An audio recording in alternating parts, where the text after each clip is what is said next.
Recording in progress.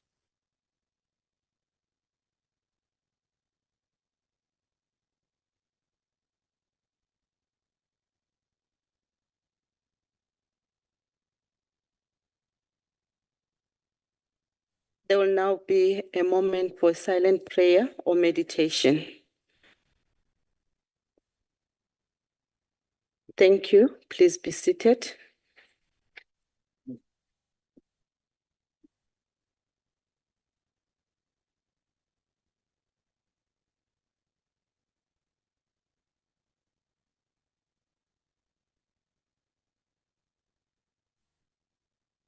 Honorable delegates, I would like to remind delegates that the rules, in particular, sub-rule 21, 22, and 23 of Rule 103 applies in this sitting.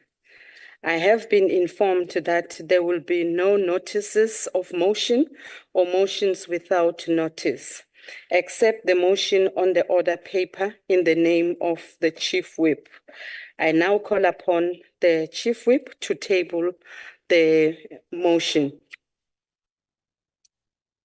Ke a leboga modulasetulo wa ntla bosetšhaba ya kgaolo ya diprovince ke go dumedise gape ke boe ke dumedise letona la dipalangwa le motlatsi wa gagwe le maloko a ntlo ena otlhe ka kakaretso le baagi ba Aforika Borwa. Chairperson, I rise as the Chief Whip of the Council to present the motion as follows: that the Council revives the following bills and any other business before it which were not finalized when the term of the 6th National Council of Provinces ended. The bills are as follows: the Marine Oil Pollution Bill number B10B of 2022, which is a Section 76 bill, comes from the Department of Transport Minister. The second one is the Older Persons Amendment Bill, number B11B, number 2022, which is also a Section 76 bill. Number 3 is the Public Administration Management Amendment Bill, number B10B of 2023. It's also a Section 76 bill as tagged. The fourth one is the Public Service Amendment Bill number B13B of 2023. It's also a Section 76 bill as tagged. The last one is the Municipal Demarcation Authority Bill number B14B number 20 of number 2022. It is also a Section 76 bill as tagged. I therefore submit, Chair. Thank you. Thank you very much, Honorable Chief Whip. Before we proceed to voting, I shall allow provinces an opportunity to make their declarations of vote in terms of Rule 86. If they will so wish, I'll allow them 3 minutes. Eastern Cape. With Chairperson, honorable members, the Eastern Cape has nothing to say. Thank you. Thank you very much. Free State.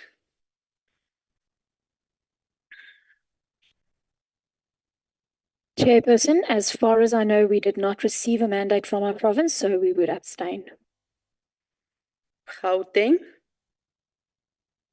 Thank you, Chair and honorable members. We do support. KwaZulu-Natal. Chairperson, I suspect there was confusion. If I may Okay. rise to clarify that, I suspect the Provincial Whip of the Eastern Cape was saying that he has nothing to declare because we are still in that process of asking us whether is there any declaration to be made. So I think the chair, if he can clarify that point so that members can then rise to support that the bill be revived, because now they are still at the declaration level, not to indicate as to that they support the revival. Thank you, Chair. We're still coming to that one, Chief Whip. Just be patient with them because they are still going to be subjected to the vote. I note what is happening in the House and therefore allow members just to do what they feel comfortable with at this point in time. KwaZulu-Natal, is there any declaration that you want to make? Honorable Chairperson, KwaZulu-Natal is in support of the process being revisited. We support. Thank you. Limpopo, Thanks, Chair, for the opportunity. Limpopo also support the initiative to make sure that we resuscitate the bills as presented by the Honorable Chief Whip. Thank you. thank you. Mpumalanga. No, thank you very much. My humble greetings to you, as Chairperson of the NCOP and the Chief Whip, honorable members. As in Mpumalanga, we are saying we support the revival of this bill so that we can be able to have a say on it. Thank you very much. Thank you very much. Northern Cape, Rele Kapa Bokoni, re a leboga modulasetulo, re ema nokeng. We support the revival of the bill. Realeboga, Thank you. Northwest, Honorable Chair, we as the Northwest, we support the bill. Thank you. Realeboga, Western Cape, Honorable Chair, just a point of clarity. I'm sitting on the other side and I can't see the Chief Whip.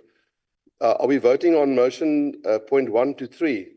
we've not voted yet. No, You must make a declaration if you want. Has he presented the motion Yes, he 1 has- to 3? Yes. Okay.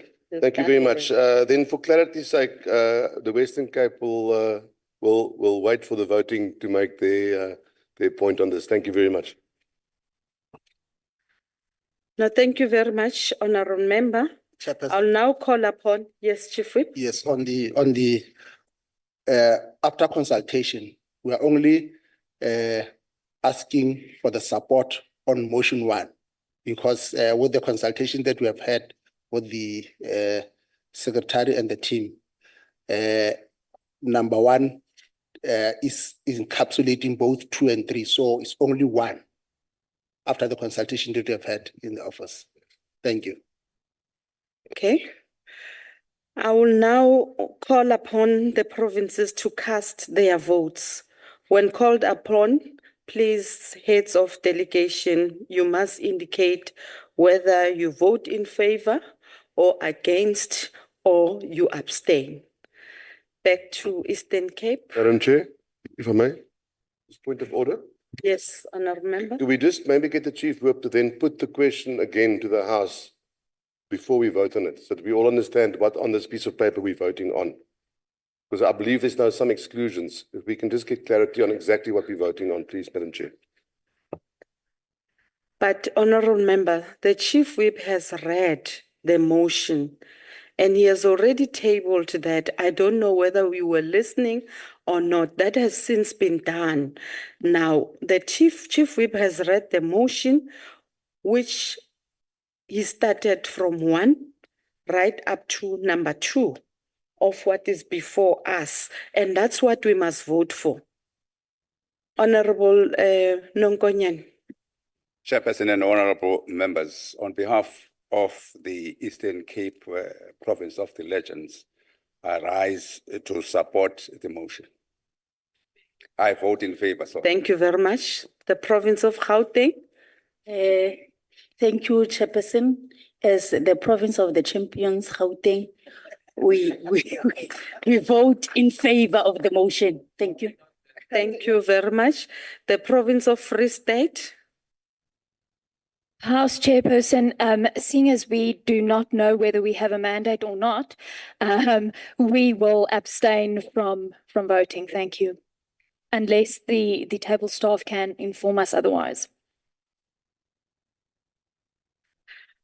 Honorable member, I just want to indicate to your good self that you don't need a mandate from from your province. This is the mandate. If you would recall, in the last programming meeting, these bills were presented before us that their time has lapsed.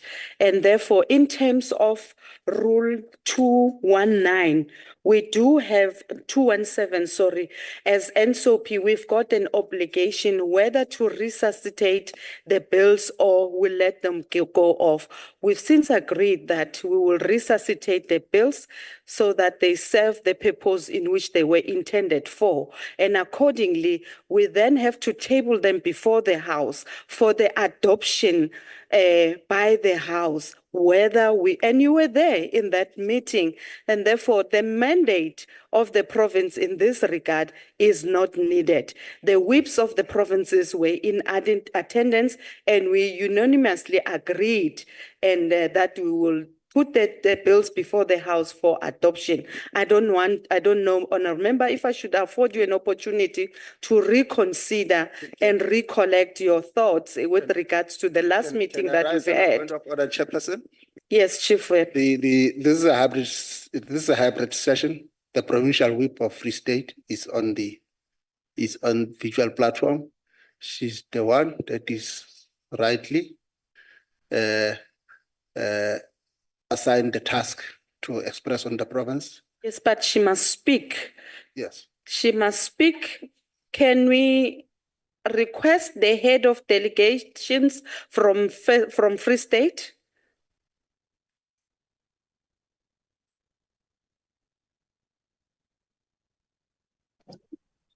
Madam Speaker, Thabo Meko from the Free State. I'm not sure where is our leadership there, but I'm also exposed to the information that the province would wish that the bill must be repealed and be recovered. So we are voting in favor of it. Thank you very much. I see the hand, Honourable Member. Thanks, Chairperson. We are, as the parties also, we're part of the programming meeting. So if there's no mandate, we know as our resolution, we need we support the bills. So you must also be called as political parties because we are set by our parties here. No, Honourable Member, this is not a party issue. We only vote by provinces at this point in time, not as partisan or individual. So therefore, Free State should not bring confusion here in the House. The vote has been made already. The Free State has voted in favor of the bill. I now move on to On a point of order, KwaZulu-Natal. On a point of order. Slalo, I think you made a mention that we're voting to adopt the bill. And I think that is incorrect because the discussion that we had was that we are going to support the process being revived. And I think that is the process that we're engaging in here, to allow the process to be ascertained as to where it stopped, how it stopped, and what needs to be done for it to proceed. And I think that is what we're agreeing on here, not specifically adopting the bills which are listed here. Thank you. Yeah. Thanks, Honourable Member. Maybe it's a slipper of a tongue. We are reviving these bills as per our decision. That's what we are voting for. Now, I afford you an opportunity to make your vote as KwaZulu-Natal. Njengesifundazwe saKwaZulu-Natal siyaseseka isiphakamiso. Siyabonga. Limpopo, Honourable Mkweli. Thanks, Chairperson. Mo legatong la province ya gešo ya Limpopo, re eme fa gore process ye re kwaneng ka yona ya go tsosolotsa dibili tše di tshwanetse di thuše batho ba rena ba Afrika Borwa, re tšwele pele as the National Council of Provinces. Ke a leboga. Re a leboga. Honourable Nxumalo, Mpumalanga. Thank you very much, Chair. As the Mpumalanga province, the province of the rising sun, we are in support of the process to take over from the bill. Thank you very much, Honorable Ngumalo. Honorable Mabilo. Thank you, Honorable Chairperson. As a permanent delegate of the Northern Cape, we fully support the revival of the bill. Thank you. Thank you, Honorable Mabilo. We now move on to the province of Northwest. Tla ke go leboge modulasetilo o tlotlegang. Ke re rona re le province ya Bokone Bophirima re ikamanya le thulaganyo e dirwang mo letsatsing la gompieno. Ra dumela. Ra leboga Mohlomphehi Mabibo. Western Cape. Thank you, Chair. The Western Cape will abstain.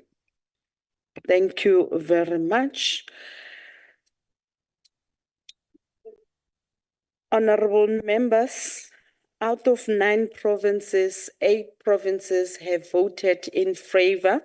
1 province has abstained in this regard, and therefore the voting is now closed. The resuscitation of bill will commence through the various committees.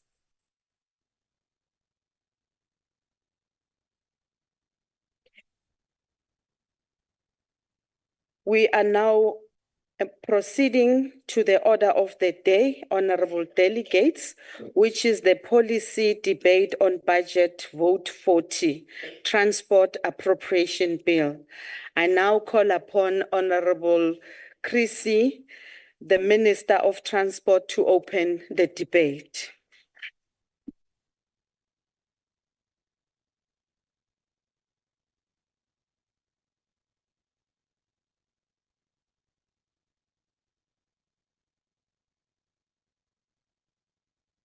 Honourable Chairperson of the National Council of Provinces, Chairperson of the Select Committee on Public Infrastructure, Mr. Frederick Badenhorst, our Deputy Minister Hlengwa, MECs for Transport in the House and also online, honourable members.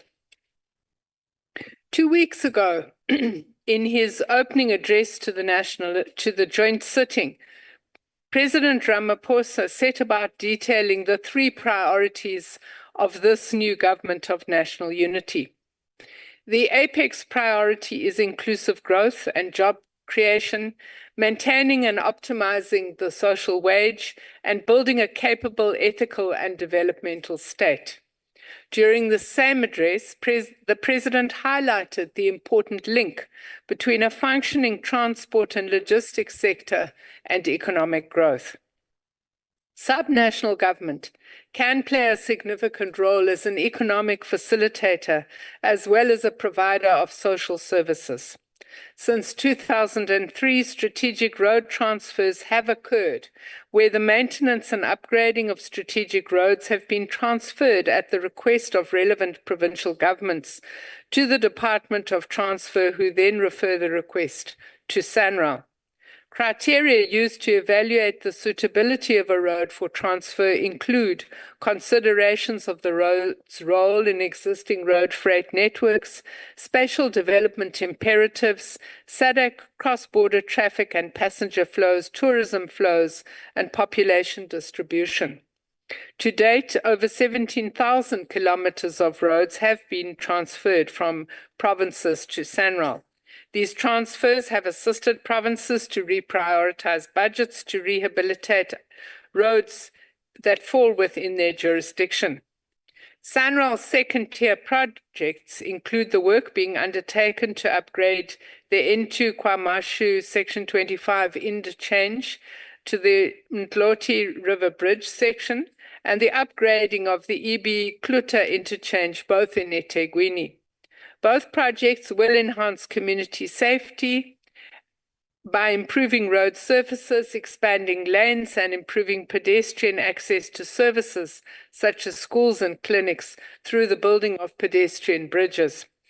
Programs such as these second-tier projects contribute to the socio-economic well-being of communities through providing employment and using the services of SMMEs.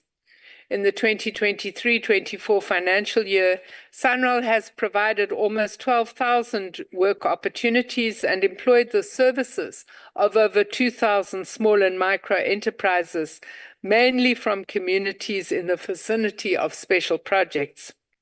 SANRAL has also been assisting provincial and local authorities in maintaining their road networks through grants such as the Rural Roads Asset Management Systems Grant and the Provincial Roads Management Grants. Through these direct grants, roads are graded, resurfaced, and potholes repaired. A number of SANRAL's flagship projects are at the construction phase and provide much-needed employment opportunities alongside socio-economic benefits. The N2 Wild Coast Road project in the Eastern Cape consists of 112 kilometers of new greenfield road and is estimated to provide 8,000 jobs, while the N2 Richards Bay to Ermelo section consists of 415 kilometers of upgrades with an estimate of over 19,000 jobs being created during the project's lifespan. During this term of government, we will look for innovative ways to fund road upgrade and maintenance projects. In this regard, it is helpful to study the front-loading mechanism the Northern Cape Provincial Government has developed together with the Development Bank of South Africa to fund infrastructure projects. This partnership has already helped address the housing shortage in the province, and it is envisaged that a second phase will focus on the development and maintenance of provincial roads. This is essential in a province where only 3,800 kilometers of 26,000 kilometers of road is tarred. I hope that the Transport MINMEC will study this pilot project as a model for future collaboration between development finance institutions and provincial governments.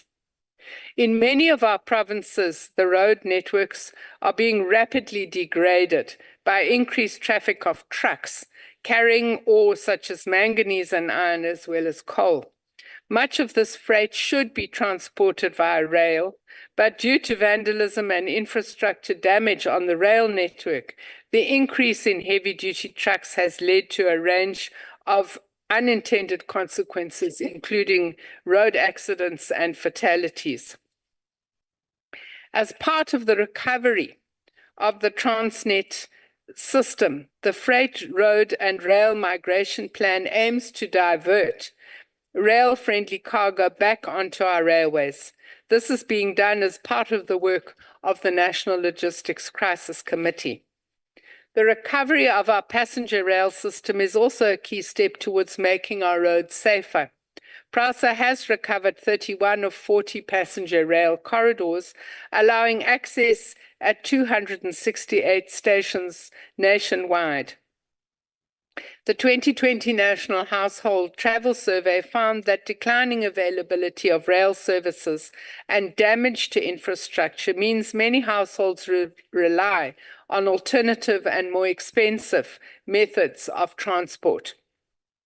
Passenger rail remains the cheapest and safest commuting option. Work still will continue to rehabilitate and open up more strategic commuter corridors, and this will ensure that the public can rely on safe, secure, punctual, and affordable public rail systems that will not hinder their participation in the economy. Replacing and upgrading signaling equipment at recovered rail corridors is a positive development that will further revitalize our passenger rail system. This will increase the punctuality of train journeys and decrease the length of passenger trips. Nationally, PRASA has re-signaled 6 of the lines it operates. These include the Cape Town, Simonstown, and Mabopane Pretoria lines. Work is continuing to be done to rehabilitate the Cape Town Central line and relocate the households currently occupying sections of this important line. The spirit of cooperative governance requires that the City of Cape Town works with PRASA and national government to revitalize the Central line and bring it back to service. Such collaboration is essential in addressing the challenges facing our sector. Consultation regarding the devolution of rail will take place through the National Devolution Strategy for Rail, which we will table later this year. Capacity and economic sustainability remain key considerations in the development of this policy. Honourable members, following the COVID pandemic, air travel is slowly reclaiming its place in our passenger and freight transport systems. Currently, AXA manages 12 of the 120 airports in our country. Many smaller airports could offer important regional economic and social services that would unlock growth and job creation potential in rural parts of our country. During this term of government, we will revisit the National Airports Master Plan so we can consider the strategic role smaller airports can play in the transport ecosystem. Allow me to take this opportunity to assure the airline industry that I have met with the Air Traffic Navigation Services, who have told me every effort is being made to complete the maintenance program for instrument flight procedures. All procedures that require maintenance will be submitted to the Civil Aviation Authority by November. Key procedures enabling access to airports with passenger services will be submitted by the end of August this year. To ensure we upgrade navigation equipment at airports, the Department of Transport has reprioritized more than 400 million for the ATNS over the next 2 years. Honourable members, allow me to repeat an important point I made in the debate of this budget in the National Assembly. Taxis are an important part of community life, and as per the National Household Travel Survey, now carry 83% of those who use public transport. I want to take this opportunity to recognize the important work many provinces have done to stabilize this industry and resolve conflict and begin the complex process of formalization. During this term, I pledge to work with the industry to ensure it takes its place in a safer, greener transport ecosystem. We will work together to decrease levels of conflict and violence, which pose a significant risk to the sector and also to commuters. The Taxi Relief Fund, created by the department to mitigate the negative financial effects of the COVID-19 pandemic on the industry, has been extended in the past year to provide further support to the industry. The taxi recapitalization strategy continues to deal with the scrapping of unroadworthy vehicles, but also aims to regularize and professionalize the industry by improving safety and incorporating the industry in transport planning processes. Honourable members, as I conclude my speech, allow me to flag issues for future conversations in our MINMEX, namely transport safety and security, digitization, and the green transport revolution. Our Deputy Minister will today focus on the important issue of road safety, but I want to propose for our consideration our collective responsibility to prevent vandalism of public infrastructure, particularly of our road and rail network. During the 7th administration, we must work together at all levels of government to protect our transport infrastructure. Ladies and gentlemen, transport is in the midst of one of the greatest changes since the introduction of the automobile. In the next decade, transport will be revolutionized with radical new interventions powered by renewable energy in response to the twin concerns of climate change and congestion. We're already experiencing the beginning of a revolution in transport, and these changes are likely to ramp up dramatically between now and 2030. E-hailing rides, car-sharing schemes, new energy vehicles, electric scooters, drones, and even autonomous buses are already here. Implementation of the green transport strategy and the digitization of our transport management systems will be a priority for our department during the 7th administration.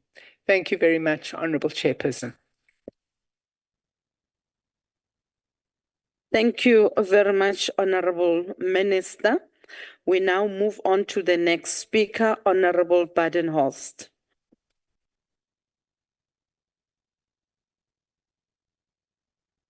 Honorable Chairperson, Minister Creasy, Deputy Minister Schlengwa, honorable members and fellow South Africans.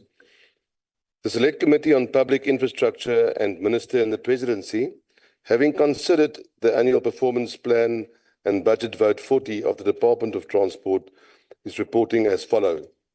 The Select Committee considered the 2024-25 annual performance plan of the Department of Transport on the 17th of July 2024. In preparation for this report, the Department briefed the Committee on its 2024-25 annual performance plan and the 2024-25 estimates of national expenditure. The Department of Transport is responsible for conducting research and formulating legislation and policies to set sector-wide strategic direction for pipelines, roads, airports, harbours, and the intermodal operations of public transport and freight. The Constitution of the Republic of South Africa, 1996, and the transport legislation assign transport responsibilities to other levels of government, and the Department of Transport regulates through setting norms and standards and monitoring implementation. In the introductory remarks, the Minister for Transport conveyed to the Select Committee that there is no coherence between the Department annual performance plan and the reality of the mobility systems in the country. This reality is reflected in a rail and freight system that is not functioning properly, roads that are not properly maintained, and a taxi industry that is plagued by violence. The development of the new 5-year strategic management plan will take such realities into consideration. Aligning the 2024-25 budget allocations to the annual performance plan indicators. The Department's expenditure is expected to increase at an average annual rate of 4.2%, from 78.3 billion rand in 2023-24 to 88.6 billion rand in 2026-27. Following instructions to the departments to reduce budgets, the department's budget has been reduced by 20.3 billion rand over the medium term. This will translate into a reduction in the transfers to public entities, including the South African National Roads Agency, SANRAL, and the Passenger Rail Agency of South Africa, PRASA, of some 17.4 billion rand in reductions. Reductions in transfers to the Provincial Roads Maintenance Grant is 2.7 billion rand, and a reduction in transfers to the Public Transport Network Grant is 237.9 million rand in reductions. The Department's APP also reflects on the consolidated indicators, which are indicators implemented by the public entities reporting to the Minister for Transport and which the Department monitors. These include, amongst others, the following indicators. Excuse me, ma'am.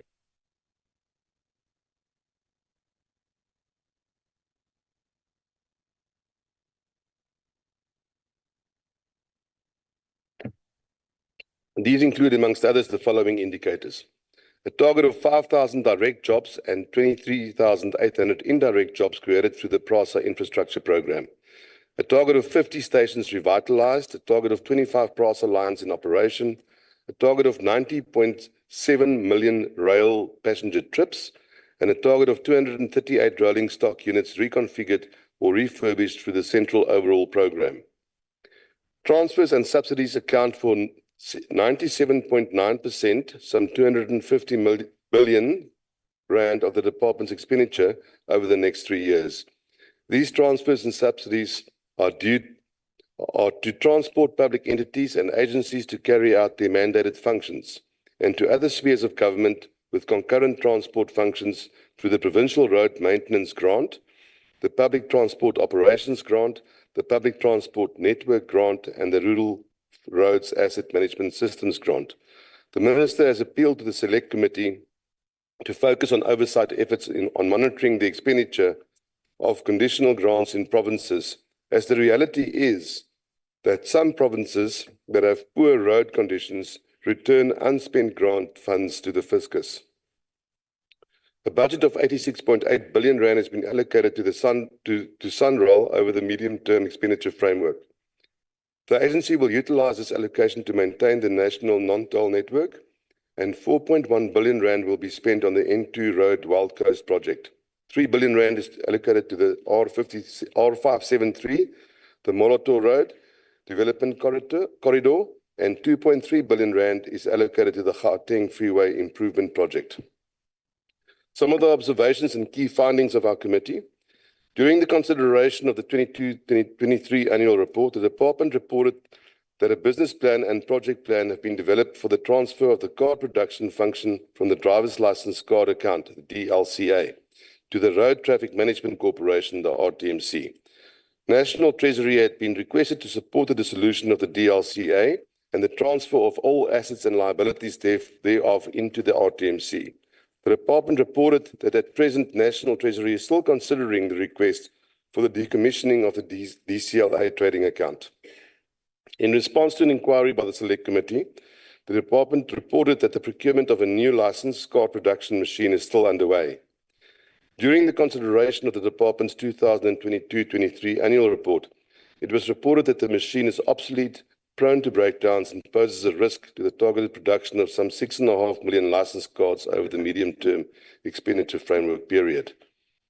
In response to a question on collaboration, the department responded that it does collaborate with the Department of Tourism. The department is responsible for the issues of licenses to tourism rail operators and have over the past 2 years been able to eradicate the licensing backlog. The Select Committee requested the department to elaborate on the 69% increase in the allocation to the civil aviation program between 2023-2024 fiscal year and the 2024-25 financial year. The response was provided that the approval had been obtained for investment into the air traffic navigation services equipment, which had become obsolete. Such equipment can, however, Minister, only be utilized when there's reliable energy supply. We saw that just yesterday, aircraft were grounded and flights had to be diverted from Cape Town International Airport because power supply challenges affected the runway lights, airside fire rescue, and air traffic navigation services. Oversight in respect of the maintenance program at the various AXA airports should be placed on high on the priority list of the Select Committee. Furthermore, the Select Committee requested that the department indicate which measures are in place to increase safety for transport users, including people with disabilities. The department responded that it has hosted a universal access conference where the conference theme was the progressive improved access to transport. Recommendations of the committee, Honourable Minister. The committee recommends that the Minister ensure that the department provides a progress report on the finalisation of the service level agreement between the department and external stakeholders such as National Treasury and law enforcement agencies required in the finalisation of investigations into potential corruption. Provide the following assessment reports completed for the previous financial year. Firstly, the Provincial and Municipal Road Asset Management, RAMS assessment report. Secondly, annual status report on the development and implementation of one plans in 50 district municipalities developed. The analysis report on the management and oversight of the PRASA capital program. Fourthly, the annual monitoring report on the implementation of the National Road Safety Strategy. Fifthly, the monitoring report on the Sunroll Road Maintenance Program. And number 6, the analysis report on the state of aviation accidents and incidents in South Africa. Provide any intervention plans that have been developed to reduce risk congestion around the Richards Bay port as the trucks negatively affect the road conditions and pose safety concerns to other road users. Honourable Minister, the Select Committee is rightfully concerned, and you touched on that in your address just now, about the persistent violence and unlawfulness in the taxi industry. The deadline of the January 2023 for the scrapping of illegally converted panel vans was not met. A large portion, some 40,000, of the taxis initially identified for the recapitalisation project were not operated with valid operating licenses, which is a requirement for recapitalisation. In provinces, communities have on various occasions been left stranded without access to education, economic activity, and government services as a result of taxi industry disruptions, protests, roadblocks, violence, and the intimidation of bus service operators. The Select Committee has therefore requested the department to brief it on the following matters. Any intervention plan developed to address violence in the taxi industry, taxi recapitalization, downstream projects, and the implementation of the 2020 taxi Lekgotla resolutions. A list of which matrices indicators have been used to assess the gender responsiveness for the department's strategic and annual performance plan and the annual report. Brief the committee on the draft regulations to the Transport Economic Regulation Act, with a specific focus on ensuring that safeguards are put in place in the undertaking of market inquiries to address concerns of scope, creep, and overreach. And then lastly, provide a copy of the Universal Access Conference Resolution Charter. The committee recommends that the council approve the budget of the Department of Transport. Minister Creasy, I just want to congratulate you on your appointment as Minister of Transport. Like you said in your briefing, you've inherited something that needs a lot of work, and a lot of work has to be done. It is the feeling of this committee that we will assist you with some oversight to ensure that the inheritance is not squandered eventually. Thank you very much. Thank you very much, Honorable Member. I now call upon Honorable Mabilo.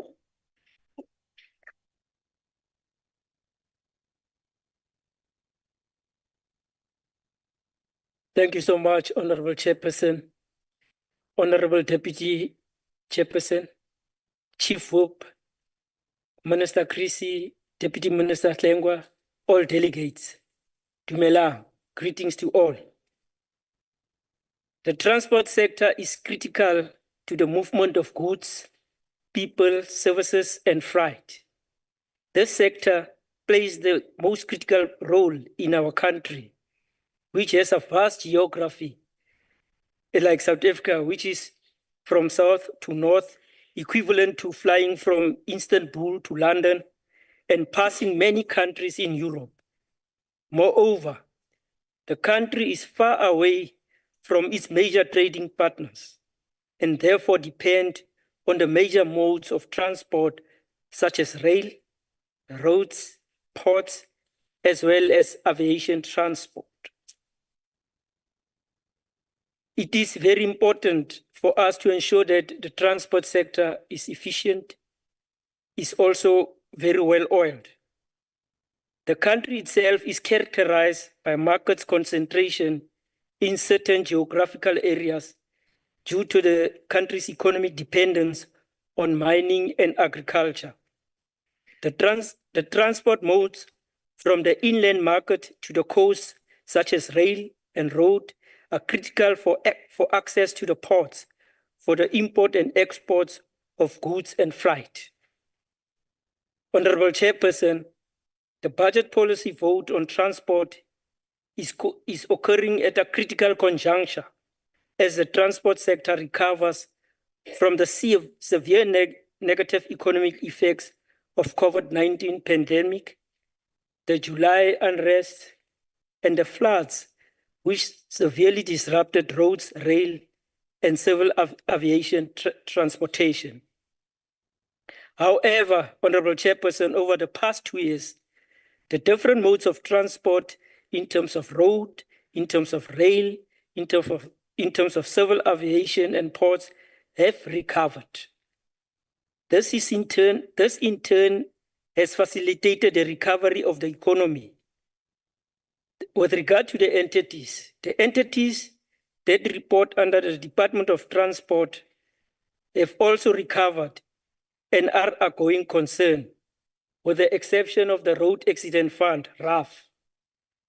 The recovery of public transport in the form of road and especially rail is important to improve the lives of the working class and the poor in all the 9 provinces. This is a strength and a positive legacy of the work that was undertaken by the ANC government from the 6th Parliament. And it is a legacy and a solid foundation on which the current new minister and the deputy and the department can build upon, as there is still much to be done in terms of the development of transport infrastructure. While the transport sector makes its own economic contribution and delivers job creation, an efficient transport sector is a key driver and input for the development and growth of the economy. In our country, this has to occur through transformation. Honorable Chair, as the ANC, it is very critical for us to reverse the historical injustices of apartheid through reversing the negative effects of poverty, inequality, unemployment, and historically economic exclusion. For the ANC, the budget in different sectors not only serves as an important tool of delivery, but also as an instrument of transformation.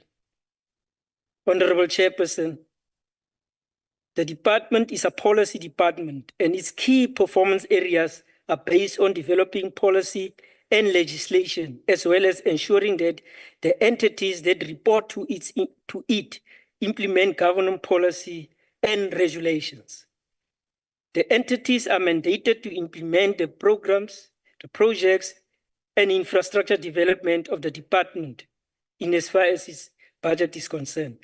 Honorable Chair, the department has 7 programs, which covers all modes of transport with an overall budget of 80.6 billion.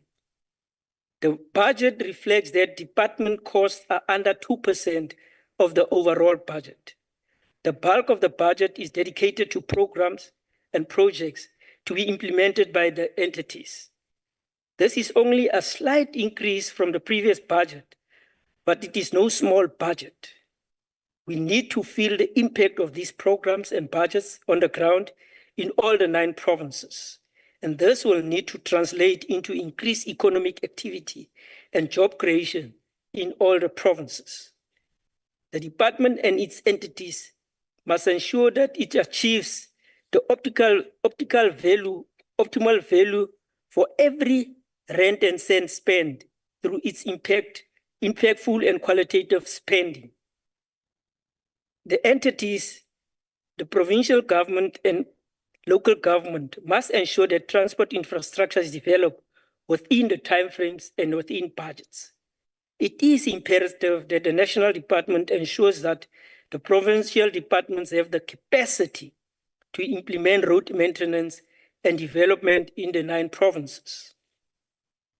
Honorable Chairperson, public transport plays a very critical role in improving the lives of the working class and the poor. Improving public transport is one of the key drivers in provinces, in both urban and rural areas, for inclusive education, economic growth, and as well as job creation. Far too many township residents have to take more than one form of public transport to reach their workplace or homes. Far too much time is spent by township residents on the roads. Crucial to the increase in the cost of living is the cost of transport for working class and the poor communities, which leaves these historically disadvantaged communities with less disposable income. Honorable Chairperson, in this regard, we are expecting the development of the BRT bus services in different local municipalities where it is currently functional.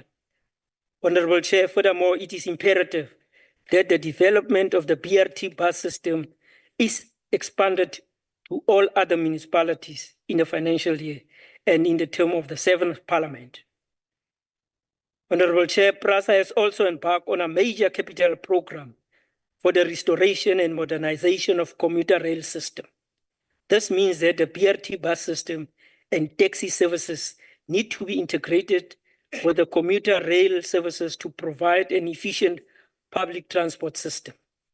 Honorable Chairperson, this also requires that public transport become affordable for the working class and the poor. It is therefore imperative that the taxi industry is regulated in order that the transport subsidy is not merely given to the bus companies, as it is the case currently. Moreover, many municipalities have short-term contracts with bus companies, which means that the transport subsidy ends with the established bus companies such as Patco and Golden Arrows. We've got to change that status quo. The transport subsidy needs to be reviewed as it needs to act as a buffer for the public against hikes in public transport fares rather than contributing to the profitability of the established bus companies. Honorable Chairperson, fixing the transport regulatory framework to reduce the cost of public transport is of crucial importance to reduce the cost of living. This means reviewing the pricing structure of the different modes of transport to ensure an affordable public transport system. Honorable Chairperson, the current regulatory framework is creating structural inflation through the high cost of different modes of transport, which is further compounded by the fuel price. We are pleased with the announcement by the State President, President Cyril Ramaphosa, on the review of what we call regulated prices, including the fuel price. Honorable Chairperson, the development of transport infrastructure and efficiencies in the modes of transport is critical to the source of the economic reconstruction and recovery plan. Microeconomic development is critical to the implementation of the economic reconstruction and recovery plan through local industrialization, agro-processing, beneficiation, and the implementation of the district development model, the DDM model. This depends on efficient transport, as transport links people with markets and links markets with each other. Honorable Chairperson, the transport sector needs to create economic efficiency to ensure that the economy of the country is competitive to attract investment in all the transport modes. The entities of the department have financially recovered and are going concern with the exception of the Road Accident Fund. We are expecting the growth of all entities under the department and for them to implement their mandate, including infrastructure development. Attention needs to be refocused on the problems currently afflicting the Road Accident Fund. Too many negative coverage in the media, as it has a major debt liability which needs to be reduced. While the current board and management has managed to reduce the cost of fund through developing an internal legal panel, much more needs to be done. A cursory look or a cursory glance at the media in relation to the Road Accident Fund reveals unethical conduct on the part of a number of people in the legal fraternity exploiting the fund. More recently, there's been issues on the accounting practice of the Road Accident Fund or the Auditor General's Office, which is a matter of a court case. This needs to be resolved between the two entities. In order to further reduce the cost of Road Accident Fund, it is imperative that the RAF Act is amended as a matter of urgency, Minister. Honorable Chair, road safety is critical to the efficient functioning of transport on public roads, as far too many people are traveling by means of road. Our road safety campaign are stepped up in all provinces, and enforcement of traffic regulations need to be accelerated. There must be little tolerance. Mabibo, your time is up. Honorable Chair, the ANC supports the budget. Thank you.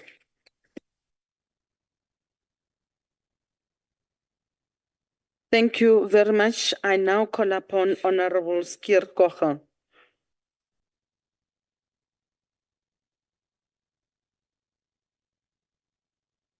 Madam Speaker, honorable ministers, honorable members, fellow South Africans. The Department of Transport is the skeleton of the government body that keeps the body standing, but currently it's sitting in a wheelchair. As you rightfully said in the Select Committee, ministers, you unfortunately inherited the Department of Transport, but the Department of Transport is a product of having 6 transport ministers in just 7 years. And each one of them shipped in their own Director General in and out. Therefore, the movement of the department was constantly stopped, essentially implementing a roadwork of stop and go, where the contractor abandoned the site. The extent to which people are able to use opportunities available depend on how easily they are able to move around their towns, their cities, and their country. Apartheid left South Africa with a fragmented spatial framework that institutionalized salient aspect of race-based disadvantages. When individuals cannot move freely and easily, their access to economic opportunities is impaired. We need a transport system which is safe, reliable, and affordable for all the people within an open opportunity society. South Africa has a well-developed road network, but it's deteriorating, particularly outside metropolitan areas and national roads. People cannot get to their homes without having to navigate around potholes or use alternative roads to get home or just get home safely. We need to implement a planned maintenance program financed by dedicated road maintenance funds, which will eliminate the road maintenance and improvement backlogs within 6 years. We need to crack down on overloading and impound offender vehicles, which prolonged periods in serious cases through the reducing of the maximum permitted axle weights and lengths of heavy vehicles. Through these mechanisms, we will systematically empower our rail network and ensure economic opportunities be migrated to the rail network. Our rail network is also extensive but poor managed. The poor management of this sector means that fewer and fewer trains. Our rail network should be able to move our citizens from town to town, opening up more economic opportunities. But because our rail network is crumbling, it adds more strain on the road infrastructure, causing a knock-on effect. With our current working rail network, we need to speed up single multi-use ticket applications to all certified public transport users to make transport more accessible to everyone, to ensure that we safely move people and create business opportunities to rural areas in South Africa. We need to ensure that we safely move people and create business opportunities to rural areas in South Africa. We need to introduce a public police service to curb crime and vandalism on trains, at stations, and station taxi ranks. Commuter rail is alongside the bus rapid transport, or the BRTs, key to reducing city congestion. The expansion of the network and the introduction of new and speedier services need to be prioritized, particularly from high-density residential areas and airports. The department needs to develop BRTs, monorails, commuter light rails, and speed trains wherever feasible and sustainable. In speeding up the restoration of the rail network, the department needs to prioritize the creation of metropolitan, and in the case of Gauteng, provincial transport authorities. And this can be achieved faster through transferring rail operations to private sector through the delusion of commuter rail to competent provincial governments. We need a rail entity that provides dependable, safe, and clean services for both people and goods. And since Transnet split into two lines, into Prasa and Transit Rail, it has burdened their budget to the cross invoice of each other over R1 billion a year, which could have been spent on the repair of the crumbling infrastructure. We must be proactive and actively seek more private-public partnerships through our local governments to be part of the program to restore hundreds of dilapidated or completely destroyed train stations. I would like to encourage you, Minister, to apply the necessary pressure on the relevant Director General to speed up the process through the Presidency, and I quote President Ramaphosa, SOEs that were previously under the stewardship of the Department of Public Enterprise will report to their respective line departments in terms of policy and regulatory matters, close quote. The sooner we amalgamate these two entities, Prasa and Transit Freight, we will then be builders of this economy and create jobs. Too often politicians want to focus on industry like mining and agriculture as the foundation of our economy. But yet we forget that the economy is about moving people. If you look across Asia, they have no mineral resources, yet the Asian tigers have of the strongest economies in the world. If you look at the Golden Triangle, Thailand, Laos, and Myanmar, their economies are built on tourism. You can commute between and in these countries with trains, buses, ferries, or if you really want to, you can take a bicycle to cross the border. You can literally take a bus 24 hours without worrying, showing up at a station and transport not being available. When you move people, you move money. And therefore, a close relationship with the Department of Tourism need to be fostered so that when infrastructure is stored and is functional, we have the support of other departments to make money. In conclusion, Chairperson, we would like to make the following recommendations to the Minister. To apply sufficient pressure on the procurement department to buy a new license and card production for the infrastructure to halve the delivery time of issuing licenses. Through the devolution of powers to competent provincial departments would streamline the process of increased public participations to speed up the rail infrastructure rebuild, to boost our economy and create more jobs as the GNU statement of intent. If you look at Taiwan or China or India, which two countries are part of BRICS, they've used BOT and ROTs since the 1980s. To ensure a service level agreement is finalized between external companies like the National Treasury, law enforcement agency to deal with corruption investigations. Establish a dedicated road maintenance fund sourced primarily from fuel levy, which will enable South Africa to eliminate the 150 billion maintenance backlog within 6 years. Prioritize the road maintenance fund for maintenance, where province or metros fail to use their share of the fund for maintenance. It can be transferred to the South African National Road Engine for maintenance of national roads. We welcome your initiative for more green energy because it's directly linked to economic development and growth. And I want to repeat of something that I've said earlier, which your department, Minister, gives life. When you move people, you move money. I thank you. Thank you very much, Honorable Member. We now move on to Honorable Nzimande.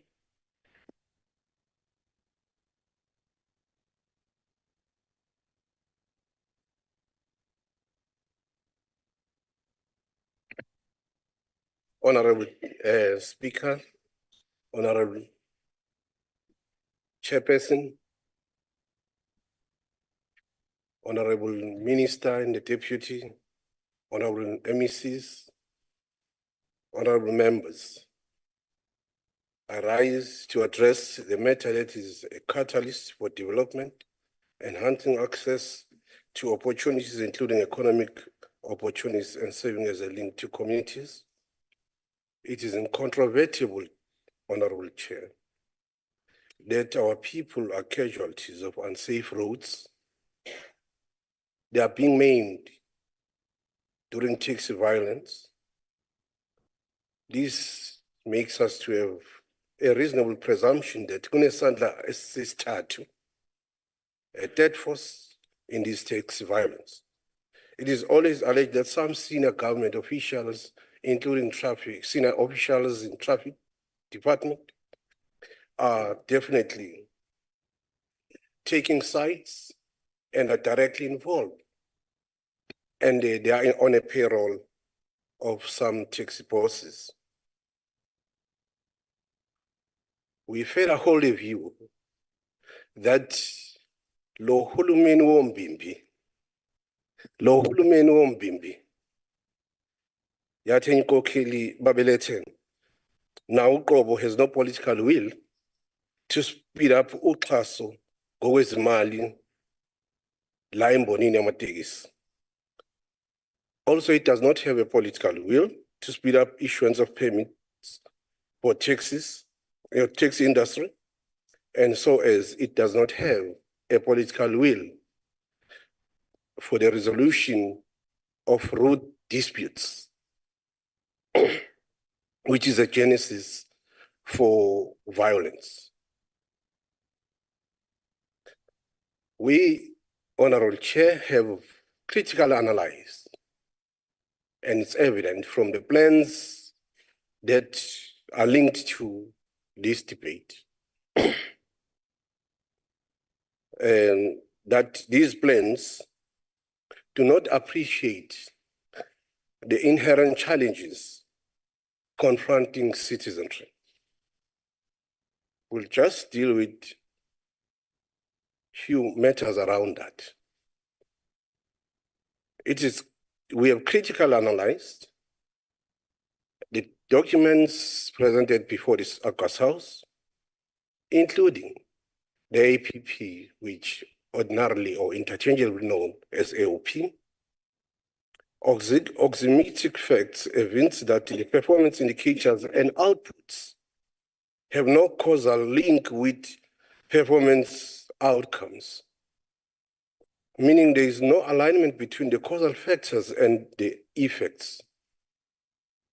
We have just picked up a few points because of time. Look at the program 4. The outcome that deals with improved transport safety and security and security has no nexus with the output of issuance of driver's license, right, in cooperation with the output indicator stating turnaround times for issuing of driver's licenses. Issuance of driver's licenses is not a measure on reducing road fatalities, and as a result shall never lead to the realization of a desired outcome. It is like saying issuance of grade 12 certificate is a good measure for quality education and or a good measure for flying colors pass rate. That's a myth. Statistics of issuance of driver's licenses has no direct impact on the desired outcome, like I've stated. At least what could have been reasonable is to focus on the type of a training combined with imparting of knowledge and skill to produce a skilled driver, including the plan of uprooting corruption. That is too rife in the testing stations. Furthermore, we want to deal with the issue that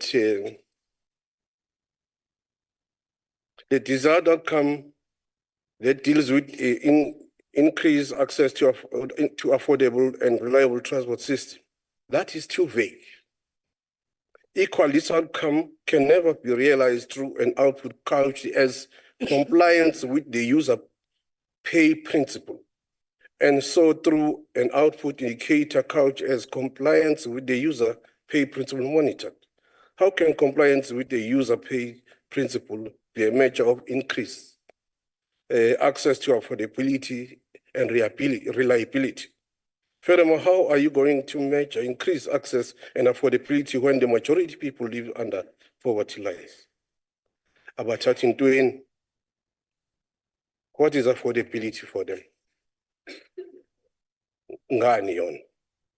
Supporting the funding of the incoherent plans as currently couched would be too myopic, irresponsible, and insensitive to taxpayers.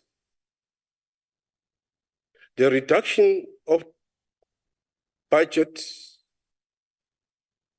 and the fact that the organizational structure was last reviewed in 2011 further put the spin on the wheels, as the structure is evidently not aligned to the strategy and the annual operational plans.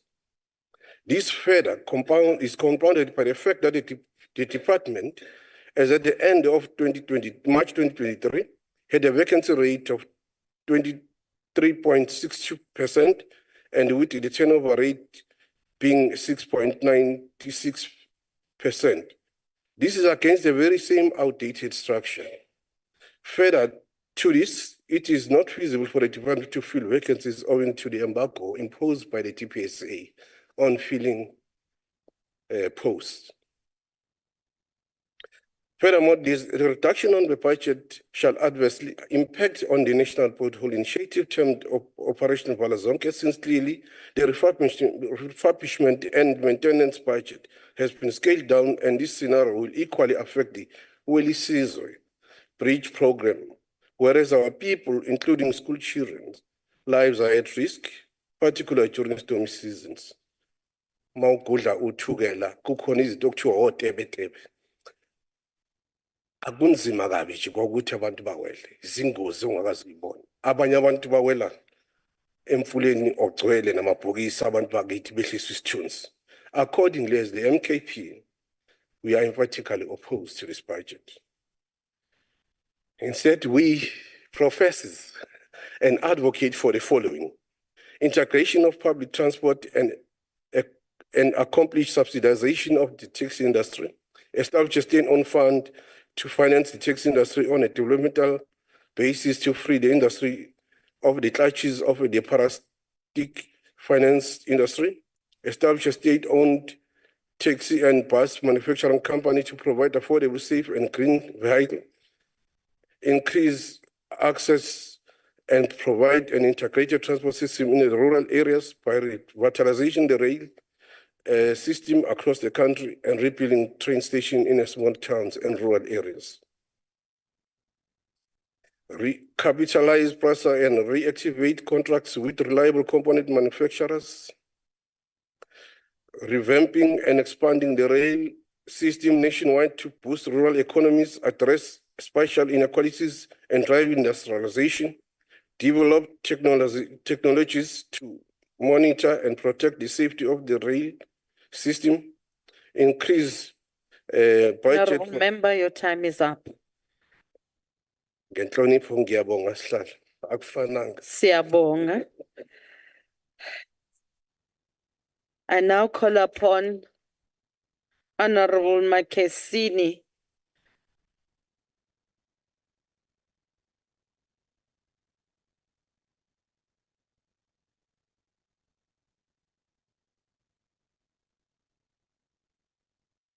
Ithi ngibulise umholi leader we-EFF, President, the Commander-in-Chief, Julius Malema, the commissars, the ground forces, and the members of parliament.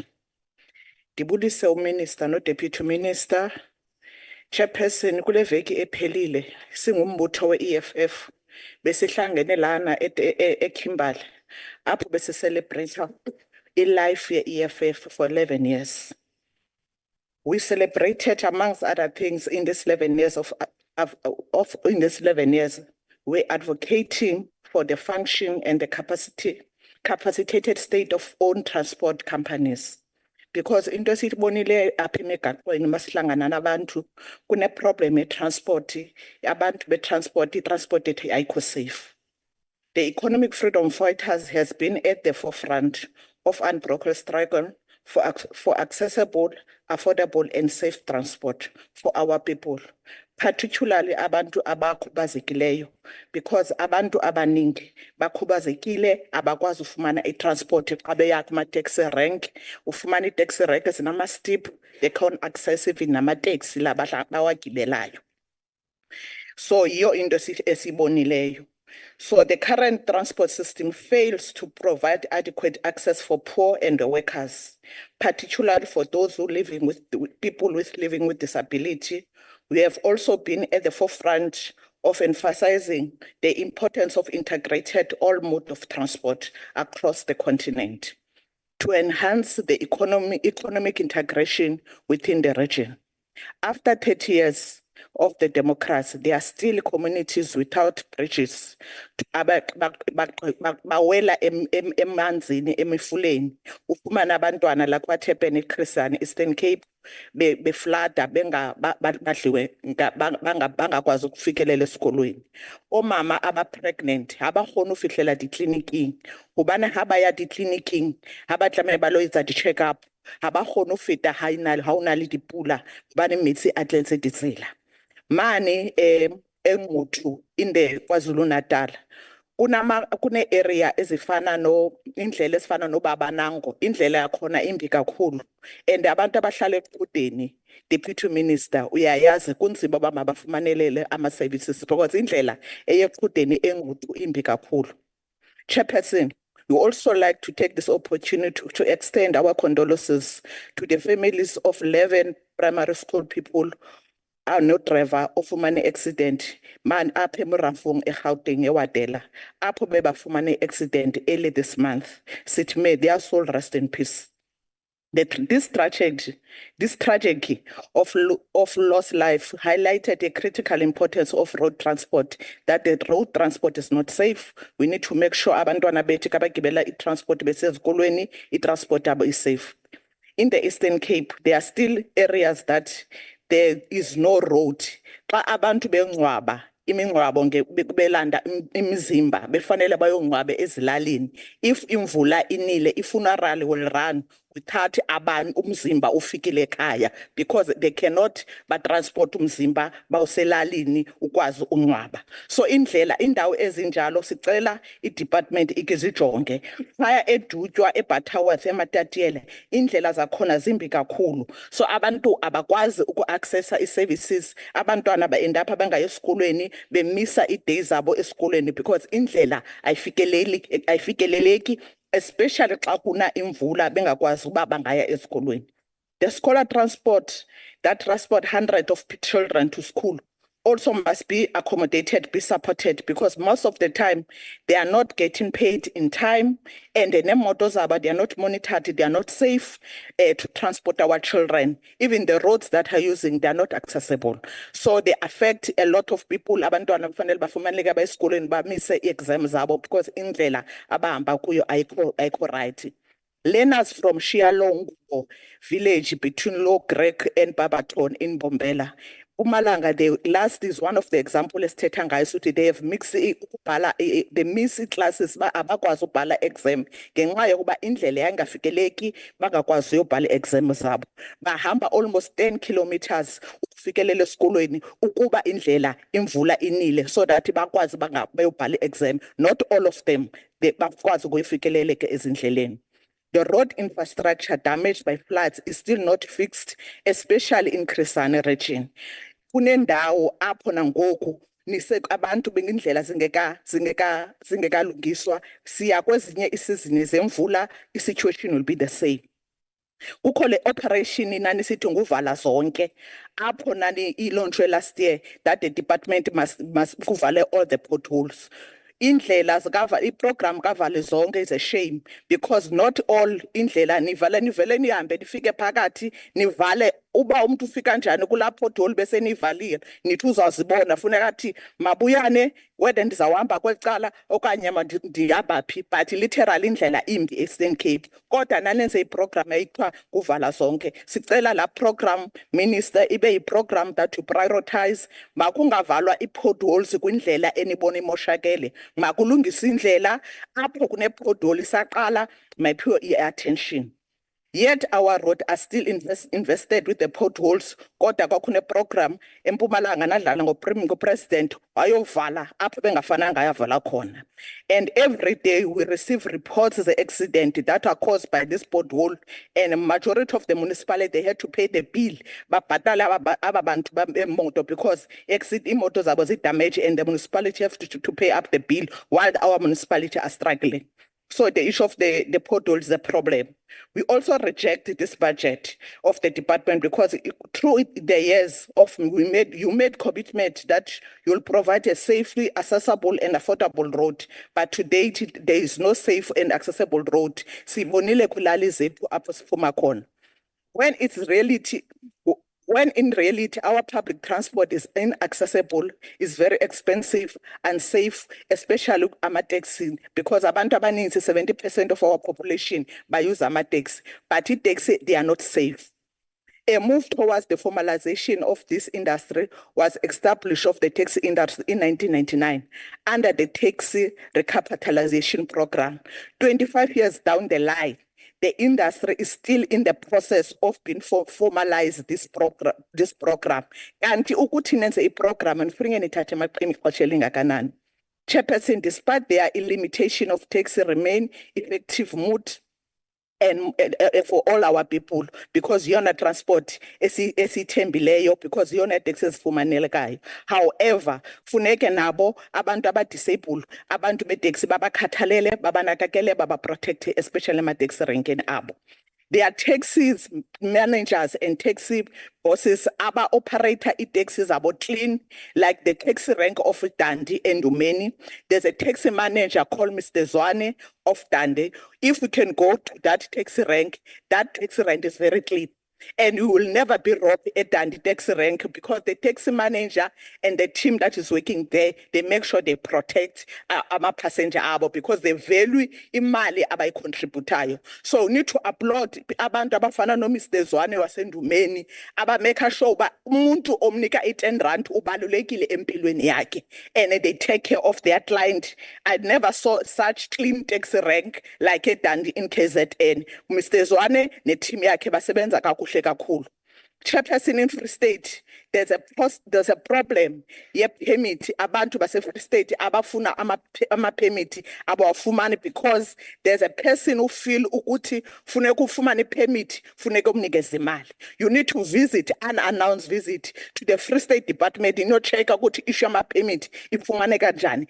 A lot of court orders and most of the officials of the Department of Transport in Free State ngonotekisi abantu abafumana ama-permit, they don't get that access. As long as our people living with disability, as we said, sithe babaningi 3.3 million, they are not catered. Sizahlala sine problem abantu abadisabled bengathathwa bangabantu abakhathalelekileyo. Chairperson, 2024-2025 annual performance plan budget proposed by the department ileka provision of subsidized taxi, because ababantu abama-taxi ngabona abantu abaqalele industry, they need to be protected. The road accident fund, entity yale department, ayibhatali abantu abanama-claim. We don't know what is the problem.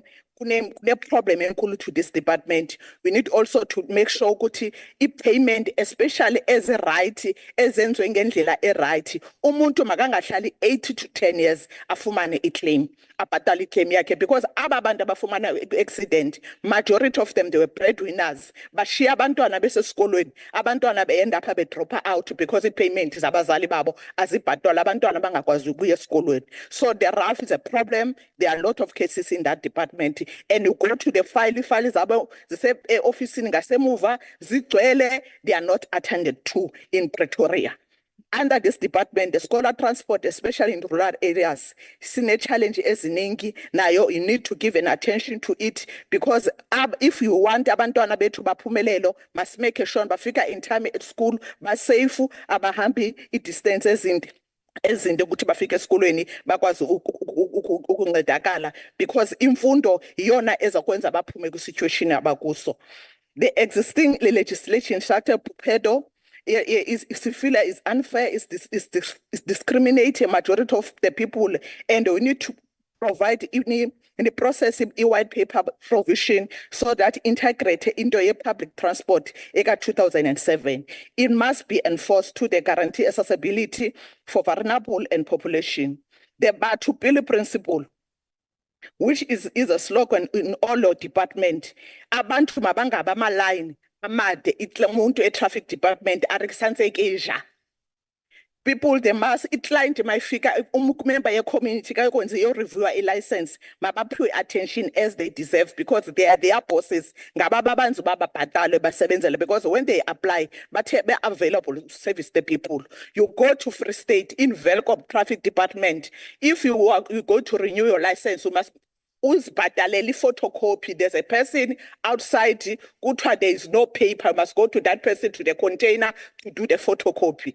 Maybe the photocopy, if the paper is there, but someone is doing a business because that person is operating opposite the traffic department. Siyabhadala i-photocopy. If you don't have i-5 because i-photocopy, you are not getting the services in Velcom, in traffic department. So these are the challenges, Minister, that we are talking about.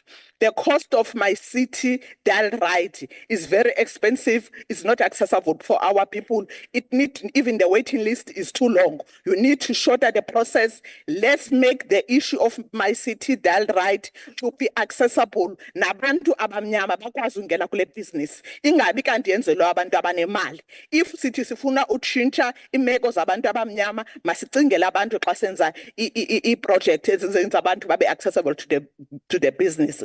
The EFF reject the proposed budget vote as it does not meet the objective of universal access, particularly for the people living with disability and elderly people. Abantu abadala xa beya emateksini beyokhwela amateksi abakwazi uncedwa because kuthiwa mama igijima iyahamba iteksi ababakhathalele abantu abadala. So if we can educate our partners, the taxi association, babe nabathupelo principle, because your department, we are funding amateksi, niyabapha allowance, their relationship with them, you know, you meet them when they have conferences. Let's make sure they respect everyone, especially abantu abakhubazekileyo, especially abantu abadala, especially omama abazithweleyo, because umuntu esuka edandi esiyengquthu ekliniki okonyambi long distance maye sithi ufuna itaxi ime ufuna ukuzi-reliever xa upregnant anytime you can relieve yourself anytime, but the taxi they don't understand the language bangxamile bafuna nje profit. The issue of the red network is a problem. It need to be reviewed because in every township kunendlela yomgaqo we-train, but ezo ndlela they are abandoned. There's nothing that is happening. Hence we have so many accidents and that are caused by the trucks in our road. So if we can revive in the rail network, it will assist us. Thank you, Chairperson.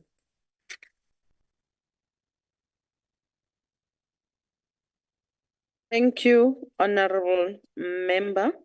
We now move on to Honorable Diale Tlhabela, the MEC of Transport and Logistics in Gauteng.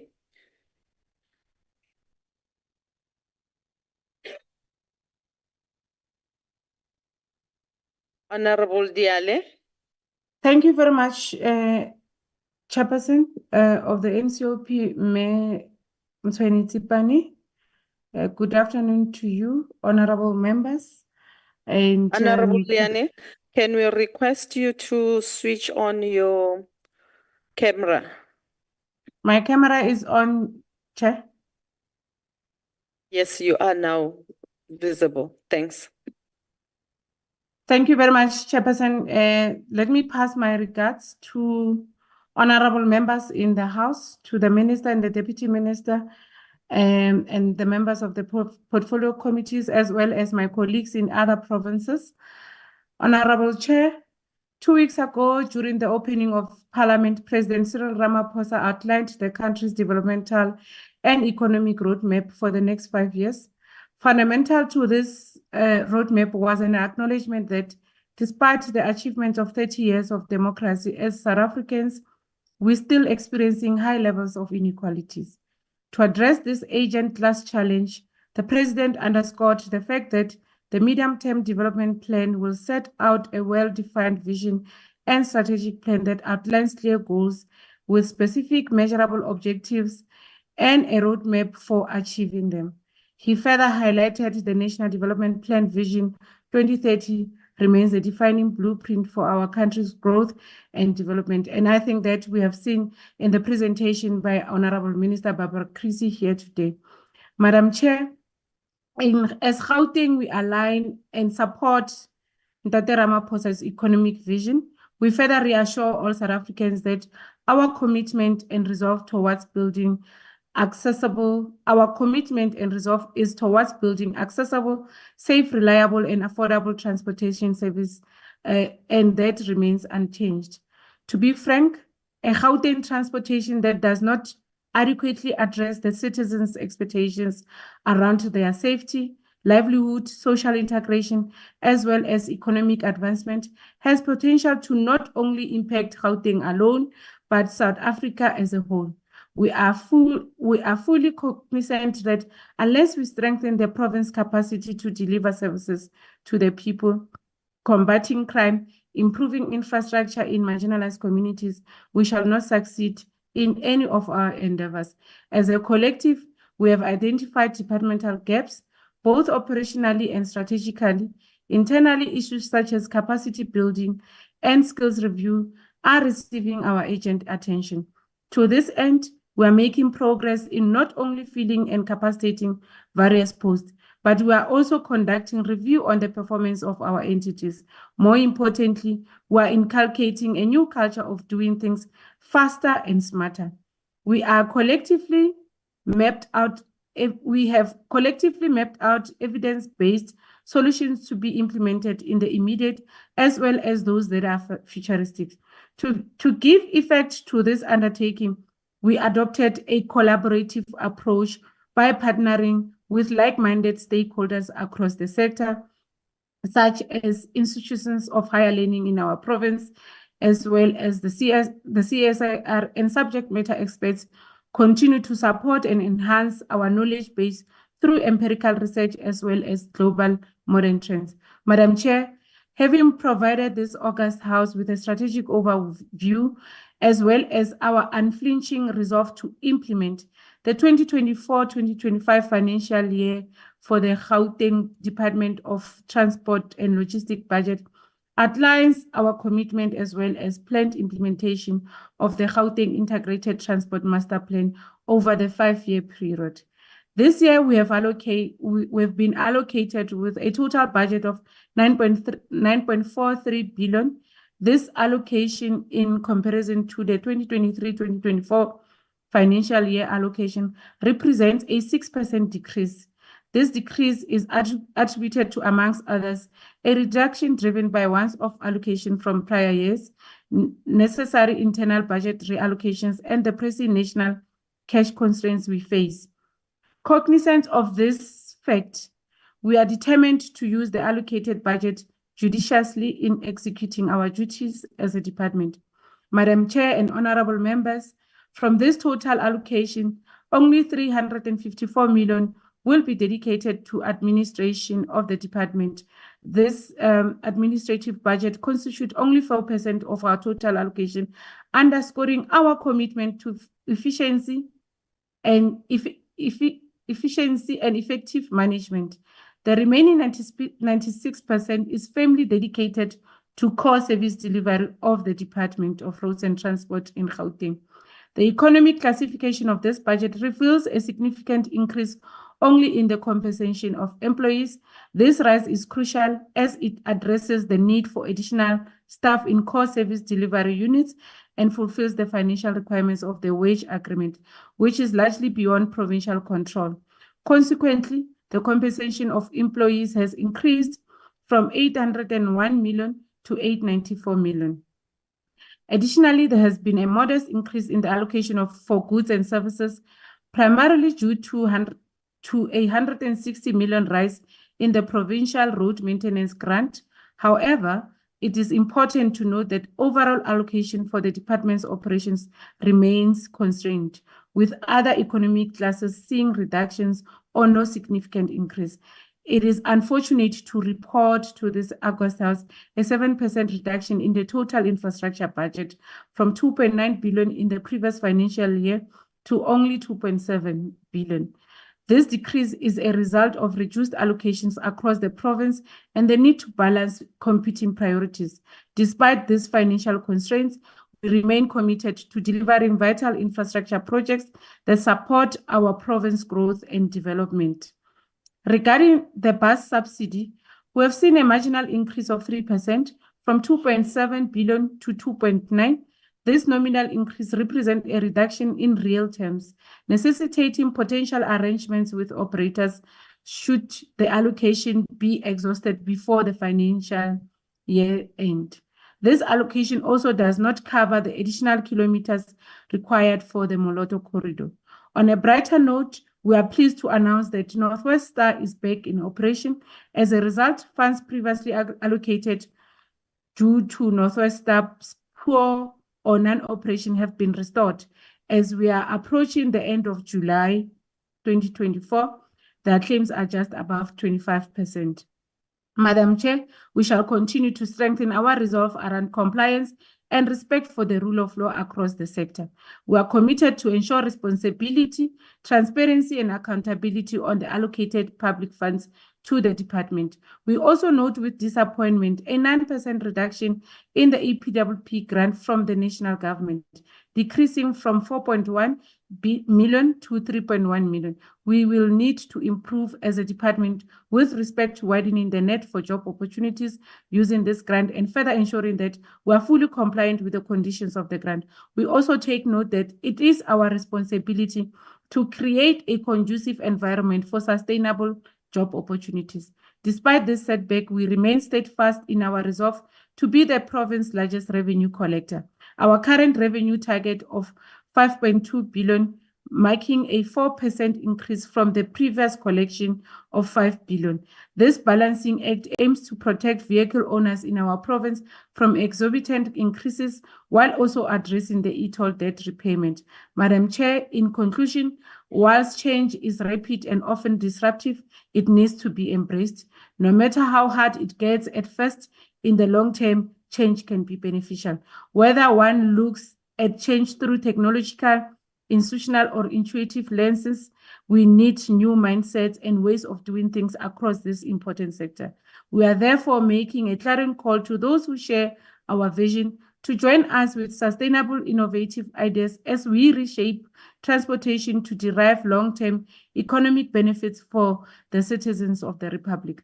Now is the time to work smarter, faster towards accessible, reliable, safe, and affordable integrated transportation system in our province and in the country. Minister Barbara Chris, in my home language, bare mabogo dinku a thibana. It means let's work together to build a better and efficient transport sector for all South Africans. Agang le rona, I thank you, Madam Chair.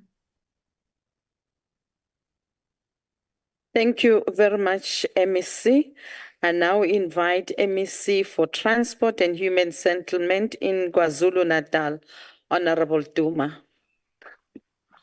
Thank you so much, Honorable Chairperson, for affording us this opportunity. I don't know whether can I crave your indulgence, because to enhance my bandwidth, that I could switch off my video.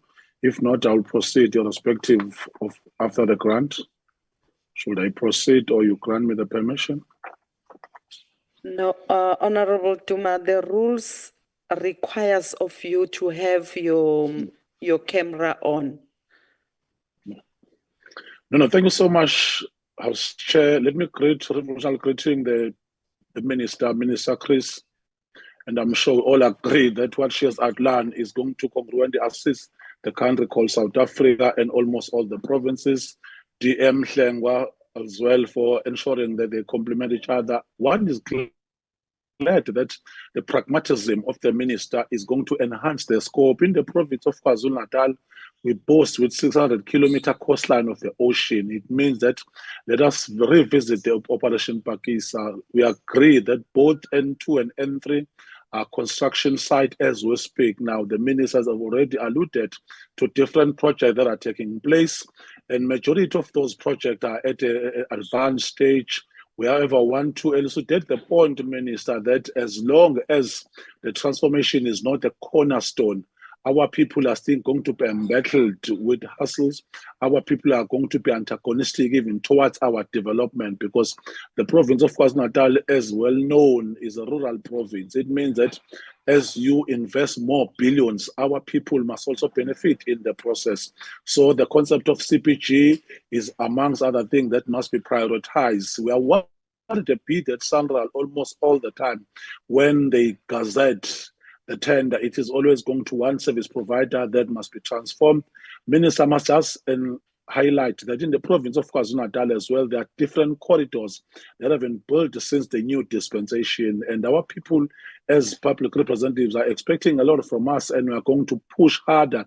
We've already started hit the ground running in the province of KwaZulu-Natal, because as you know, House Chair, that this is the iota in terms of development, in terms of the Department of Transport, it is this department that enhances the growth in the industries, in the factories, in school, the new development, the malls. So if it's done thoroughly, it is always going to assist the scope of the province. I'm sure you're also aware as well on the issue of aviation. KwaZulu-Natal almost have a lot of even airports, and we want to build a proper school that is going to train our kids going forward, because you know the IT sector, you know that industry is going to be dependent upon what is happening in terms of attracting more tourists, more investment. King Shaka Airport remained the iconic process that has been built in the new dispensation, and we are glad that as we speak currently, it has been sorted in terms of the N2, N3 even after the flood. So I think it's something that we must talk. We must mention, Honorable Minister, that as you go to R34 on that road that is being built by Sanral, I think we must complement what you've already started. There is a Sandwana route that is going to be built by Sanral. We'll be glad that if it could be part and parcel of this financial year. Indeed, Honorable House Chair, we must highlight that the taxi industry need a robust engagement on a regular basis. The issue of transformation within that sector is always critical. As you might have heard from other speakers, the issue of the permits. We just rely upon the strength of the association because we always engage these stakeholders. And we must also the issue the applicability of the law. As long as you don't have the permit, you cannot operate. Just don't have the driver, does not have the PTP.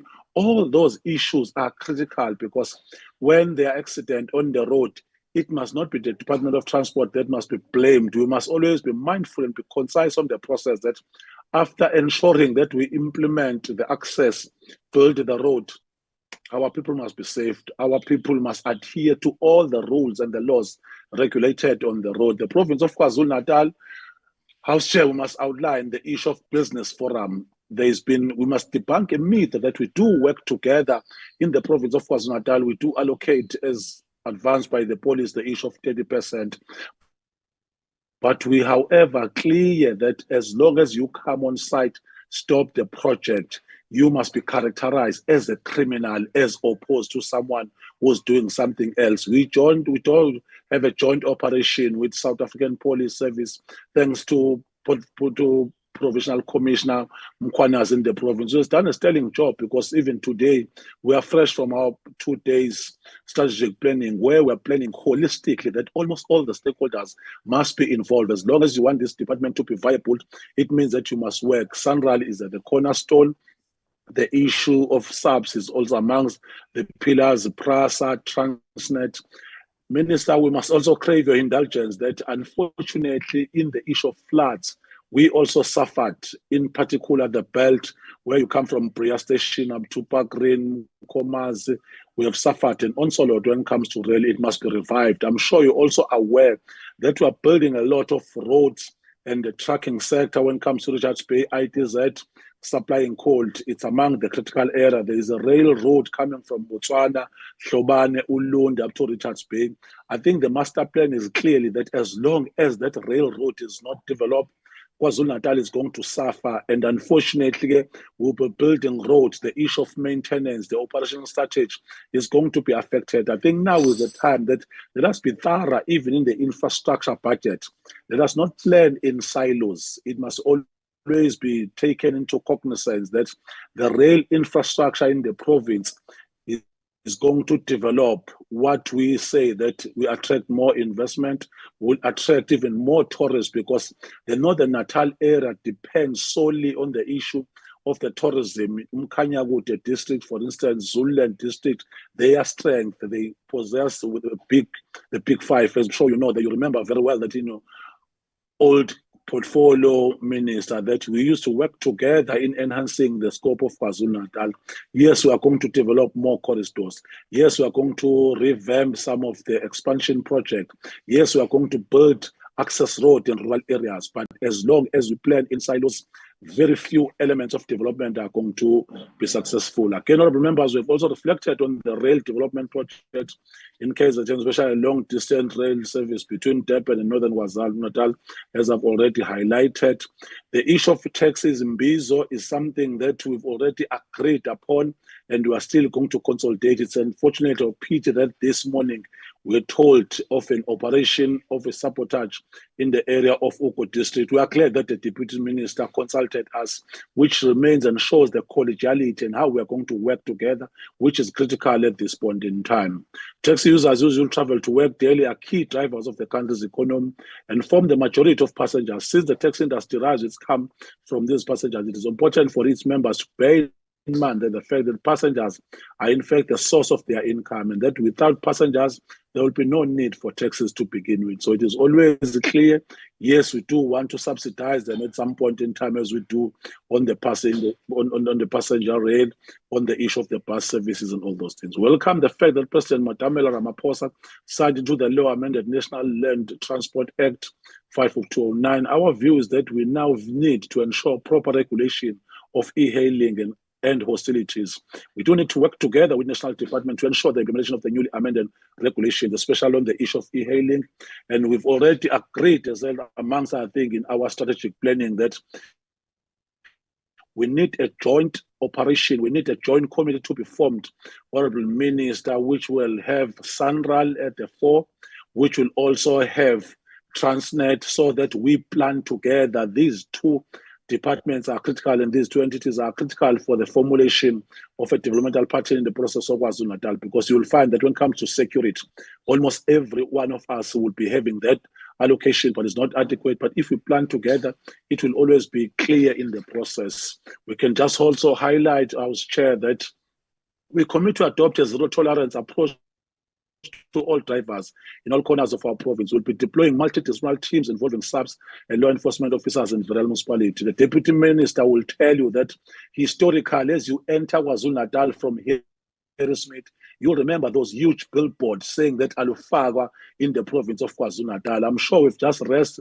slowly on our laurel, but we want to enhance the scope that from all the belt, coming from Eastern Cape, coming from Joburg, coming from Mpumalanga, you must just understand that there is a zero tolerance attitude in the province of KwaZulu-Natal, because road carnages are caused in majority by those who are driving under the influence of alcohol. So from time to time, there must be circulation. From time to time, law enforcement agencies must just form and conduct a strategy of a lot of roadblocks so that we stop that thing. I'm sure it's something that is always critical. On the issue of the department being strong and coming with a galvanized strategy on the permits, I'm sure we're at the tail end now. This is why when we meet at the level of Imbizo, we are going to work together that please don't go and buy a new taxi without a permit from the association, without a permit. And we want to thank you so much, House Chair, for affording us this opportunity. Thank you very much, MEC. We now move on to the Deputy Minister of Transport, Honorable Hlengwa.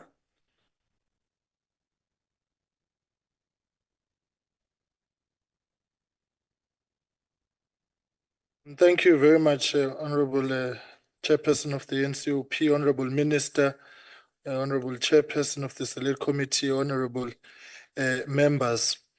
I just want to, before maybe delving into today's speech, say, Honorable Chair, that the Road Accident Fund will be receiving the priority attention of the Ministry and the Department to make sure that it turns the corner, it's fit for purpose, and that it is able to meet the demands of its mandate. And so the concerns that colleagues have raised are valid. We are keenly aware of the issues around the accounting standard as raised by the Auditor General and the court action, and that it is now incumbent on the Road Accident Fund to comply with the court order. We are quite clear as the department that whatever changes are required within the Road Accident Fund must be effected through a legislative amendment process as opposed to through the back door. So we are very much on the same page on that one.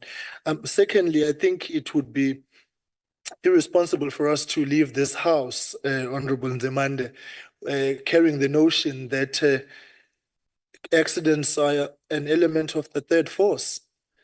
I think we must accept the fundamental challenge that the country is faced with, that we are losing 12,000 lives on the roads of South Africans. We are losing billions of rands in the economy because of these road accidents. And amongst others, it's because of corruption of individuals. It's reckless driving.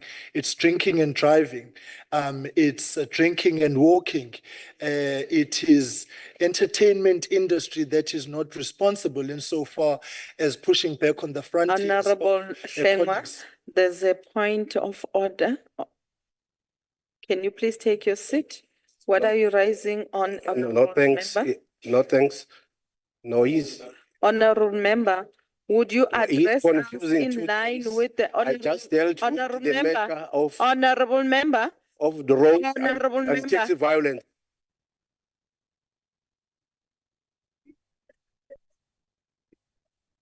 Please don't do what you're doing. Please respect the decorum of the house. If you want to rise, you must rise on rule and don't address the speaker on the podium. You had your opportunity to speak accordingly. He has a right to respond to the issues that you have raised. Please don't do that again, honorable member, please. Over to you, Deputy Minister. Thank you, House Chair. So, quite frankly, this is a national responsibility. It is a societal responsibility. We need to make sure that our roads are safe. We need to be able to, and as a young person say to other young people, partying on the weekend does not mean party and get into a car and drive to the next destination, because all those things combined put a strain on the economy. They put a strain on the road accident fund itself. The second point again, Honorable Nzimande, is to say there is political will to deal with tax matters. Ngiyafisa ukugcizelela okusho ungqongqoshe lapha okuyisibophezelo esisenzayo kwimboni yamatekisi ukuthi kube khona ukusebenzisana, kube khona ukubambisana ukuqinisekisa ukuthi le mboni yomgogodla womnotho waseNingizimu Afrika ikwazi ukuthi iqhubeke nokuthwala umnotho wakithi nabantu bakithi. Ngakho-ke akungabi khona umuntu ozokholwa ukuthi asifuni ukuthi kube khona ukusebenzisana. Let me conclude in these responses by saying, Honorable House Chairperson, that driver's licenses are an integral part of the ecosystem of a safe environment for the country and driving. So for Honorable Nzimande to say that it doesn't have a role to play is in itself, I believe, rather feeding into the narrative which says, let's just be a lawless society. We need the laws in order to benchmark whether you've got the capacity, you've got the health width to be able to be on the road, driving on the road, because you are responsible not just for the car you are driving, but for everyone around you. So we are emphatic that driver's licenses must actually be respected. I just want to say, Honorable House Chairperson, is to say that road safety remains particularly important given the statistics of crashes and fatalities still defining our road transport network, with an average of a daily average of 34 people being killed and 157 being maimed. Whilst we have made progress over the past 10 years to push down on these numbers from about 12,500 to 11,883 in 2023, the numbers are still very, very high. Irresponsible driver behavior has been noted as a major contributor to making our road safer. In fact, statistics have indicated that up to 87% of all road fatalities in the country can be attributed to road user behavior, compelling us therefore towards a very comprehensive need for a behavior change program across the road sector. We do want to also, Chairperson, linked to that is the fundamental issue which colleagues have raised insofar as the road scholar transport, and to say with the challenges that are there has been progress in the National Learner Transport Policy, which was approved by Cabinet in 2015. This policy was developed by the Department of Transport in close collaboration with the Department of Basic Education, and led to the establishment of the National Interdepartmental Committee. This committee is tasked with monitoring the implementation of the National Learner Transport Program and Policy, and to this end, we have established a National committee comprising of representatives of both DOT and the Department of Basic Education. The mandate of this committee is to oversee the implementation of the learner transport program. One can report today, Chair, that we have made significant progress and improvement in the performance of the learner transport program, that in 2019 there were 157,000 learners being transported, and by the end of 2023, this number had increased to 706,000 learners across 4,200 schools at a cost of about 4.9 billion rand to this particular program. Chairperson, as part of the road safety strategy is the efforts towards the 24/7 shift, and through the MNMEC will speed up the process, the factors involved affecting the 24/7 shift solution for road safety. And we have to this end as well, for effective implementation of road safety strategy and strengthening overall capacities of the RTMC, allocated 196 million rands in 24-25 and 204 million rands in 25-26. I want to, Honorable Chair, say that a number of issues that have been raised here by colleagues are largely provincial matters, and I'm quite glad that the MECs are here and provincial representatives, so that we can be able to work together, and I hope they will take the necessary notes to be able to actually deal with the challenges. Chairperson, the challenge we'll want to leave as the department, you will note that almost 98% of the department's budget is actually transfers. And therefore, for us to be able to meet the APP and the issues that we have raised in the budget, we require strong oversight to be able to follow the money, because there are boards, there are entities, there are accounting authorities which are responsible for the spending and responsible for the APPs. Therefore, a close collaboration of the executive and the legislature in this regard to hold accountable those entities which receive a large chunk of the budget is important. So that point must not be lost on us, that by and large, whilst it's the national department, we are transferring funds. And so the strategic role of this house in particular cannot be underestimated, Chairperson. As I go to an end, the review of that's been conducted by the department in the cities of 23-24 on the integrated public network implementation program identifies the need for more specialized skills at the city level and recommends stricter controls over wasteful and irregular expenditure of the public transport network grant funds, the point that I was making now. And therefore, cities have been put on notice to improve in this regard and to remove bottlenecks to increasing riderships whilst reducing costs. With the 24-25 7.5 billion rands allocation under the public transport network grant, we are going to insist on better implementation performance in this regard, and we also strongly discourage operational delays and mismanagement. We have noted the suspension of the 3 cities, Buffalo City, Mbombela, and Msunduzi municipalities, which were suspended for 3 years from the public transport network grant, and will encourage the department to continue to engage these cities to ensure compliance with the readmission criteria jointly set out by the department and the National Treasury. Sengiyanga se maphethelweni sihlalo ngiyafisa ukusho ukuthi ungqongqoshe ubeke umhlahlandlela ocacileyo kubantu baseNingizimu Afrika ngenhlelo okumele ukuba sisebenzele phezu kwazo. Siyazi ukuthi abantu bakithi inkinga abanazo zingakanani, kodwa abangalahlekelwa yithemba, ngoba uma ubuka umsebenzi osihlalele nathi sizibona singangawo lowo msebenzi. And therefore, the Honorable Makenesi, when I think I counted about 10, no, she's not here. I counted about 10, if not more. This must be done, this must be done. And she's right.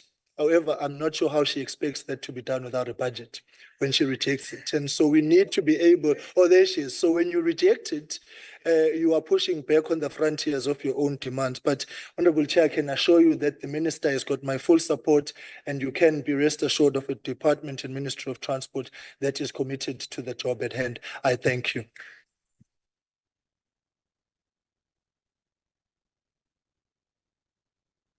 Siyabonga Sekela Ngqongqothe.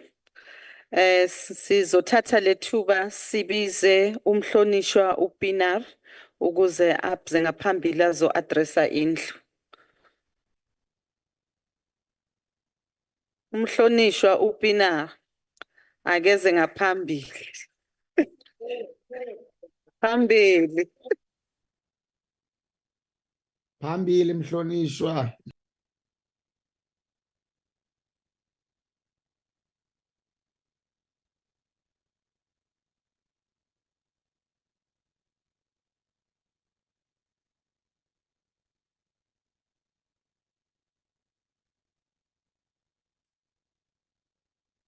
Thank you, Chairperson. My speech started with Honourable Madam Chairperson, but I had to change it at the last minute. Honourable Minister Creasy, unfortunately left the hall. Honourable Deputy Minister, thank you for your presence. Honourable members, and most importantly, as always, fellow South Africans. Goeiedag, Tsobela. Kite, Uragai. Ah, Rona. Honourable Minister, I want to talk to you today about our economy. Now, some might be asking themselves, why economics when we are discussing the budget vote on the Department of Transport?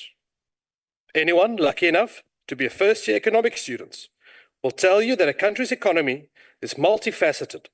It comprises of many working parts that eventually comes together to not only determine our GDP and tax revenue, but also the quality of the lives of every citizen.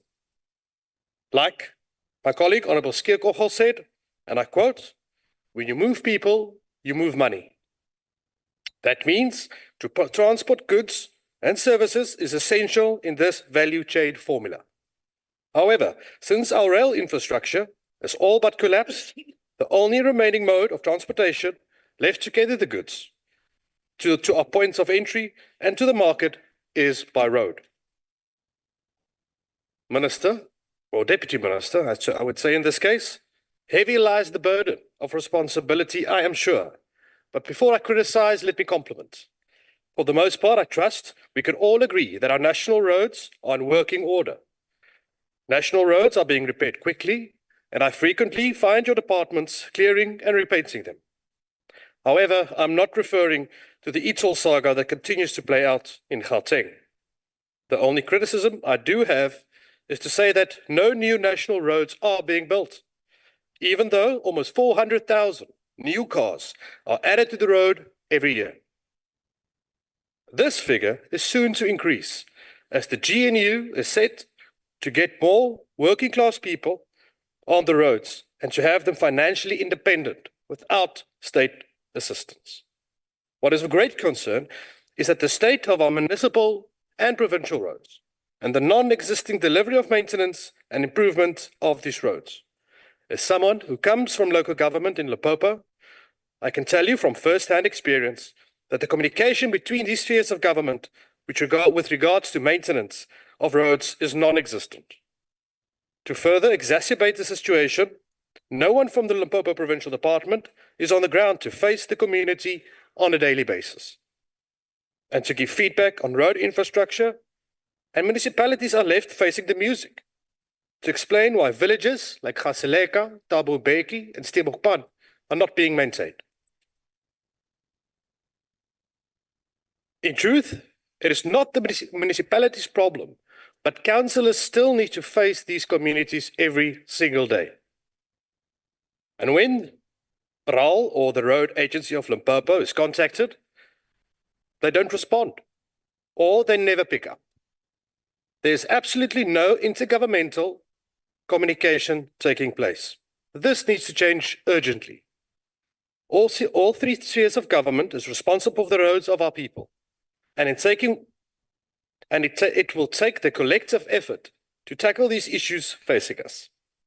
As stated previously, the South African economy is greatly dependent on our roads. However, the majority of our industries are not located next to national roads. This is where your department is directly responsible for the decline in the South African economy.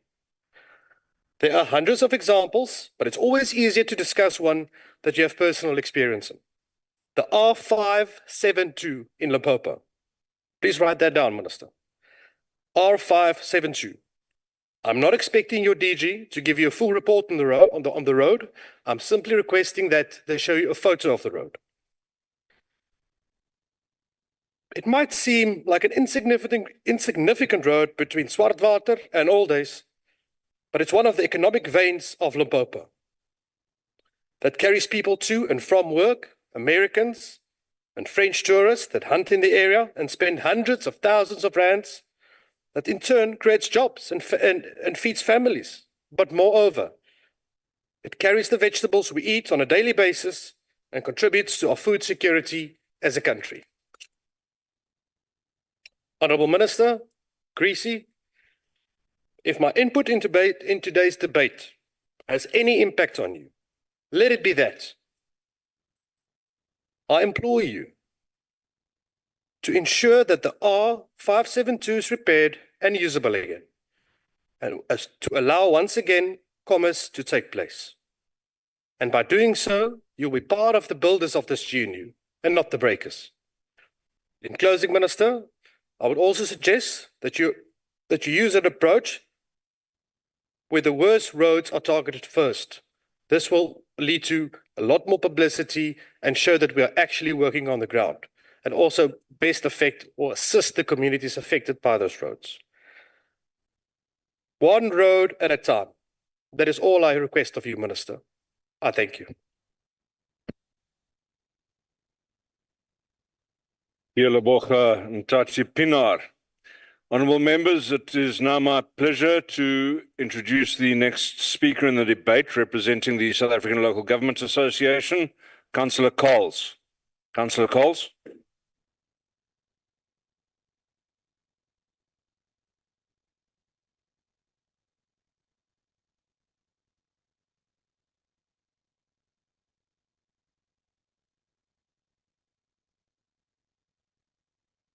Honourable Chairperson of the NCOP, Honourable Deputy Chairperson of the NCOP, Honourable Minister of Transport, Honourable Deputy Minister of Transport, Honourable Chief Whip of the NCOP, Honourable House Chairpersons, Honourable Permanent Delegates, and Honourable Special Guests. SALGA welcomes the new Minister of Transport and Deputy Minister of Transport to the portfolio.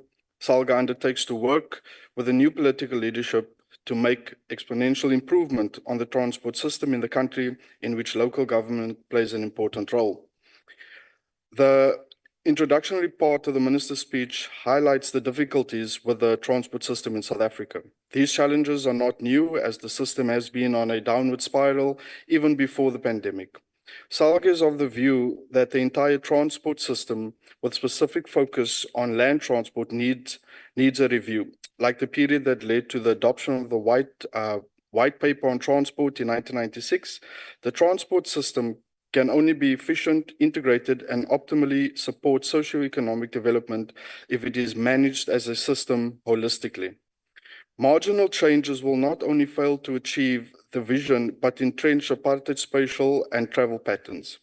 Recent information from the Gauteng Provincial land transport framework indicates that the performance of land transport system of major indicators are getting worse. The amount of travel time between origins and destinations is increasing. The percentage of disposable income spent on households on transport is increasing, and the necessary improvement necessitates a fundamental different approach which uproots the existing spatial form and supports the land transport system. The distribution of transport functions between the three spheres of government is not matched by the distribution of resources, and this continues to hinder the entire transport system. Although SALGA's position is to advocate for decentralization of functions, SALGA urges that the department do so in a responsible manner. SALGA understands that the national rail policy is clear about devolution of commuter rail to local government. As indicated above, devolution must be done in a reasonable manner to ensure not just sustainability of the service, but also improvement. SALGA has been under the impression that the process of developing a devolution strategy will include SALGA, but this has not happened. SALGA would like to be involved in the process as soon as possible to align positions between the Department of transport and organized local government, as the function is intended to be devolved to local government.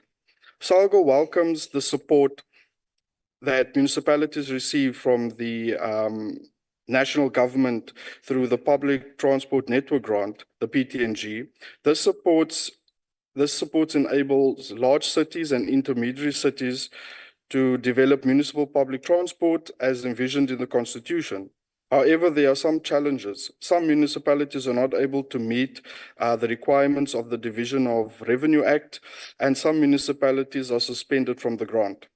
SALGO would like to engage the Department of Transport on the criteria for readmission of the municipalities back into the grant, as some of the criteria is stringent. SALGO has engaged the City Support Program of the National Treasury to extend the inclusion of all municipalities which are part of the PTNG into the support program. SALGO also appreciates the support district municipalities receive to develop the road asset management system through the Rural Road Asset Management System program. However, the RRAMS is the first major step in a long value chain of development and maintenance of municipal road network. The distribution of funds between the three spheres of government remain unequal. A recent study that was concluded by the Institute of Civil Engineering, titled the Infrastructure Report Card, indicates that the best road network in the country is under the South African Roads Agency Limited, SANRAL, whereas the worst network conditions is on the municipal roads, with some of the roads rated as unsuitable for their purpose. SALGO argues that this is largely due to the distribution of the funding. SANRAL is responsible for around about 5% of the road network, but receive close to 40% of the funding, whereas municipalities are responsible for over 40% of the network, but receive about 9% of the funding. SALGO has prepared a road funding position, which will be channeled through its intergovernmental structures, and it's looking to take it all the way up to MINMEC level. Although vehicle licensing functions are concurrent between national and provincial governments, local government has been meaningfully participating in the value chain as agents of provinces. The relationship has been financially detrimental to municipalities and has an adverse impact on the sustainability and the quality of the service. SALGO supports a review of the distribution of revenue, and SALGO supports the distribution of the revenue so that it can improve the level of service, sustainability, and the quality of the service to the public. SALGO supports all government and other stakeholder initiatives to reduce the road carnage in South Africa. As a member of the Shareholders Committee on the Road Traffic Management Cooperation, SALGO participates in strategies formulated by the department in this regard. SALGO further supports the initiative of the administration and adjudication of the road traffic offence, ARTO, with some reservations on the impact this has on the ability of municipalities to fund the law enforcement function. Primarily, preliminary engagements with individual municipalities that were part of the pilot program on ARTO indicates that ARTO has a negative impact on municipal finances. SALGO would like to urge the Minister to consider making amendments to the ARTO regulations to ensure that proposed distribution of revenue does not negatively impact on municipal finances. The ARTO approach is premised on the offender being caught. Local government has the highest number of issuing authorities, which are in the critical path of the ARTO value chain. If local government reduces the capacity as issuing authorities, this will impact negatively on the objective of ARTO. There is also no consistency between the legislation of the RTMC and ARTO as amended. SALGO is part of the leadership of the RTMC, but not part of the leadership of the Road Traffic Infringement Agency. And then finally, Honorable Chairperson, The budget always represents the transport's priorities as viewed by the department. A better approach would be improving the transport system. To use the budget as a tool to bring practical meaning to such an approach. The current budget supports the existing strategy on land transport and therefore cannot make a quantum leap necessary to arrest the decline of transport in South Africa. Minister, as you settle into your new role with new responsibilities, SALGA urges you to critically engage on the transport system and seek new solutions. SALGA continues to be available to work with the Minister and the Department to improve all parts of South African transport system. Well wishes to the Minister and the Deputy Minister. I thank you, Chair. Thank you very much indeed, Councillor Coles. Honourable members, we now move to the Limpopo province. The MEC for Transport and Community Safety will now take the debate further. It's the Honourable S.V. Macha. Honourable Macha.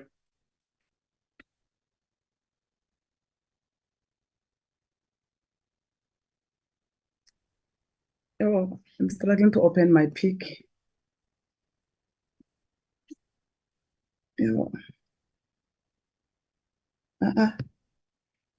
I'm struggling to open my pic. Can someone help?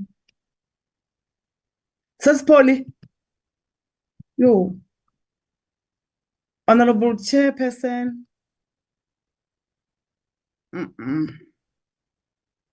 Oh, Yes, we can see it. Yeah. hello. Oh. Honorable Chairperson, I'm unable to open my pic. I don't know who's going to help me. You are now, Honourable MEC. Please continue. Oh. Honorable Chairperson, Honorable Deputy Chairperson, Honorable Minister, Deputy Minister, Honorable Delegates of the House, members of the Executive Council from other provinces, ladies and gentlemen, good afternoon. Chairperson of the House, on behalf of the people of Limpopo, we welcome the budget presentation by the Honorable Minister, and we also congratulate her on her appointment as the new Minister of Transport in the Republic. Chairperson, we are all alive to the current realities that face our country's transport infrastructure and the mitigating steps that this government has undertaken to cushion these challenges. The movement of people, goods, and services takes place a lot faster today because this government has built the requisite infrastructure that is responsive to the needs of this country's economy. The Limpopo province, as the gateway that connects South Africa to the rest of the continent, continues to experience high traffic volumes on our roads throughout the year. These numbers swell during long weekends and holidays, where travelers are heading to their respective destinations for various reasons. We have also had our fair share of fatalities within the death of 14 people in a fatal accident that happened on the R521 roads between Polokwane and Dendro in the Capricorn district some few months ago. This was preceded by the Mamatlakala accidents in the Waterberg district, which claimed the lives of 45 Batuan during the Easter pilgrimage. These fatalities saw the two governments of Botswana and South Africa enjoyed in a collaborative effort which accelerated identification and repatriation of these victims. May the departed soul rest in peace. Honorable House Chair, the reality is that the majority of our fatalities are caused by human factors, which include driving behavior and vehicle roadworthiness, which have little to do with traffic policy. As Limpopo, we continue to deploy superior traffic management methodologies around the clock because we appreciate the impact that police visibility has on road safety. In recent times, we have experienced an unprecedented spike in pedestrian fatalities, which has made it compulsory for us to channel more energies towards pedestrian safety. We have more people being hit by cars as they walk home alone at night on weekends. These are hit and runs mostly. Most of the victims we suspect are jaywalkers who are heading home from taverns and shebeens. The recently opened R37 project, where a distance of 25 kilometers was improved, did not only bring immeasurable economic spin-off in the region, but it's also brought about a permanent solution to the constant delays on that stretch because of congestion. The improvement of the R37 road is in line with the Provincial Administration strategic mission of connecting economic nodes in the province. At the growing rate that the Fitakom towards the municipality is developing, the provincial government has seen it appropriate to connect these nodes and Polokwane. Although much work is still to be done on the R37 stretch, the 25 kilometers that has been developed points to government's unflinching economic commitment to the growth and development of Tubase as a special economic zones. We have also witnessed an increase of heavy motor vehicles on the R521, which is an alternative road to our neighboring Zimbabwe. Drivers avoid the N1 north towards Musina because they cite high toll road fees. Because the R5R25 does not have a way bridge, plans are afoot to erect a way mechanism on this stretch to monitor and ensure compliance. On this public transport front, we continue to enjoy cordial relations with our bus operators and the taxi industry at large.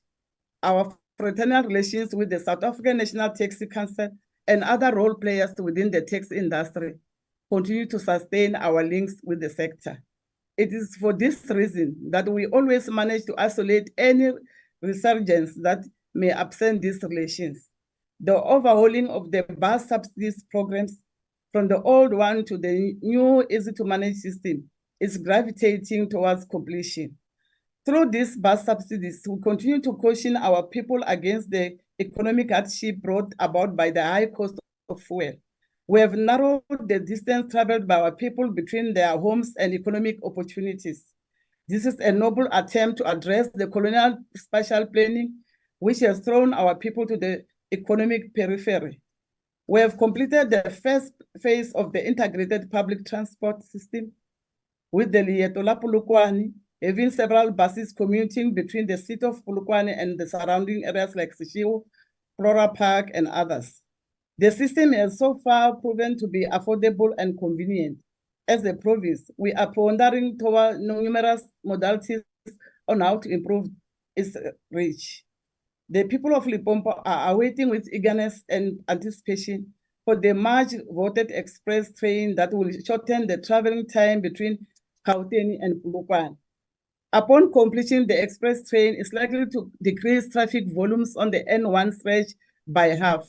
And this will also foster social cohesion as more people will be traveling regularly between their workplaces and homes. Government is also toiling hard to promote the Polokwane International Airport and its services.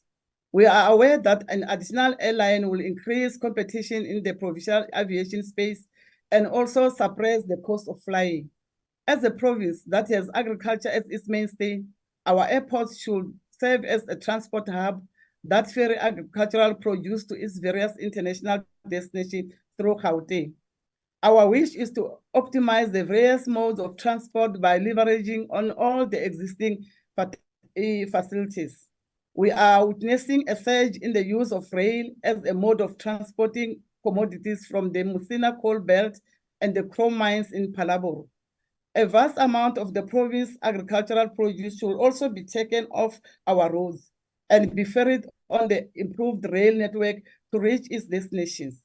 This will lessen traffic and increase safety on our roads as there will be less vehicles on the roads.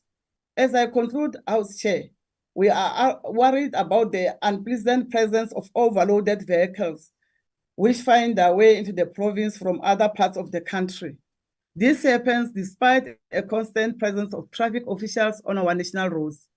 We remain committed to ensure that transport continues to be an economic propeller, and we shall do everything possible to ensure that our oversight mechanism on this function is to realize that objectives. We shall also be using another platforms of engagement to fruitfully engage with the Minister and the National Department to raise other pertinent transport-related issues to grow this country's economy. I therefore, on behalf of the people of Limpopo, support the budget. Thank you, MEC.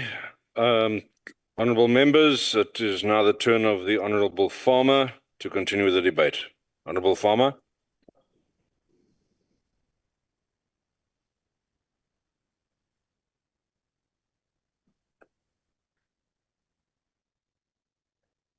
Honourable Chairperson, Honourable Minister and Honourable Members, mobility, the movement of people and goods, is a fundamental human need and a key enabler of economic and social prosperity.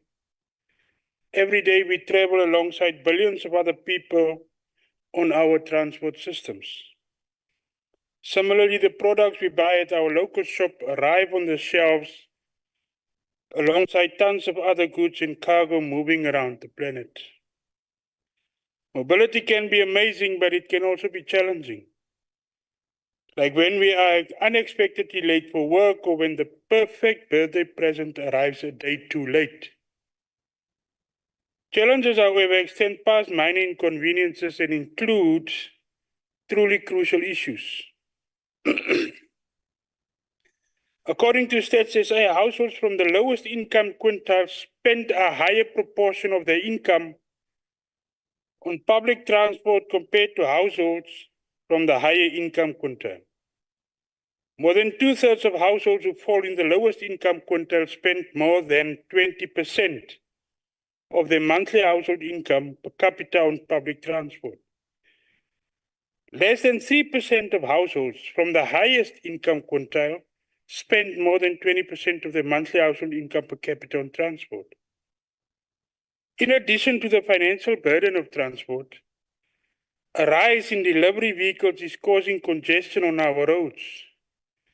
It seems as if the number of parcels grew with more than 100% due to online shopping. Maybe Temu has a lot to do with it. While the world's population continues to grow and is expected to reach 9.7 billion by 2050, by then an estimated 2/3 of people will live in cities, a figure 60% higher than the number they do today.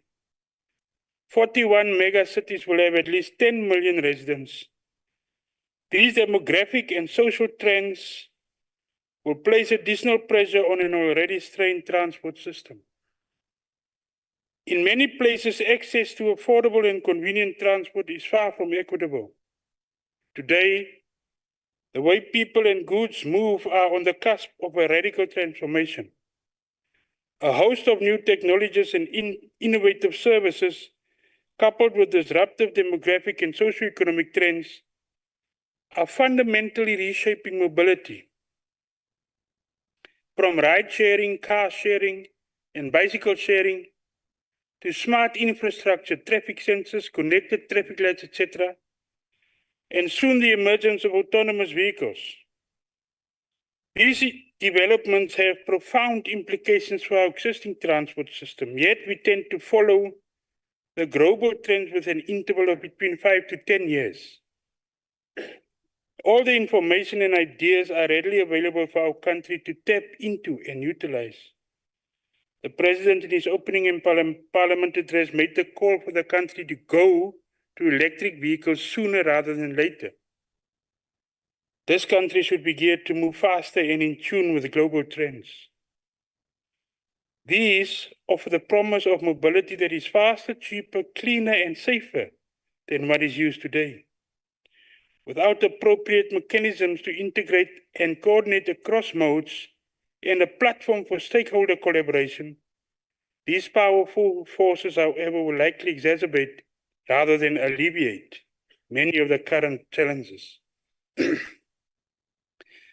Rectifying the inefficiencies of the overall system requires holistically integrating the diverse actors and interactions that comprise the mobility landscape and building system-wide solutions that can increase efficiency and effectiveness across a complex web of modes. The goal should be to accelerate the creation and adoption of a system to realize the benefits of the future of mobility much sooner and more broadly. There's a strong case to be made for a transport system that can capitalize on the potential that mobility innovations offers. Finally, And perhaps most importantly, a system cannot exist without enabling protocols, regulations, agreements, and other instruments that allow effective governance, control, and ownership. Thank you, Chairperson. Thank you very much, Honourable Farmer. We now call upon the MEC for Public Works, Roads and Transport in the Mpumalanga province, MEC Tomo.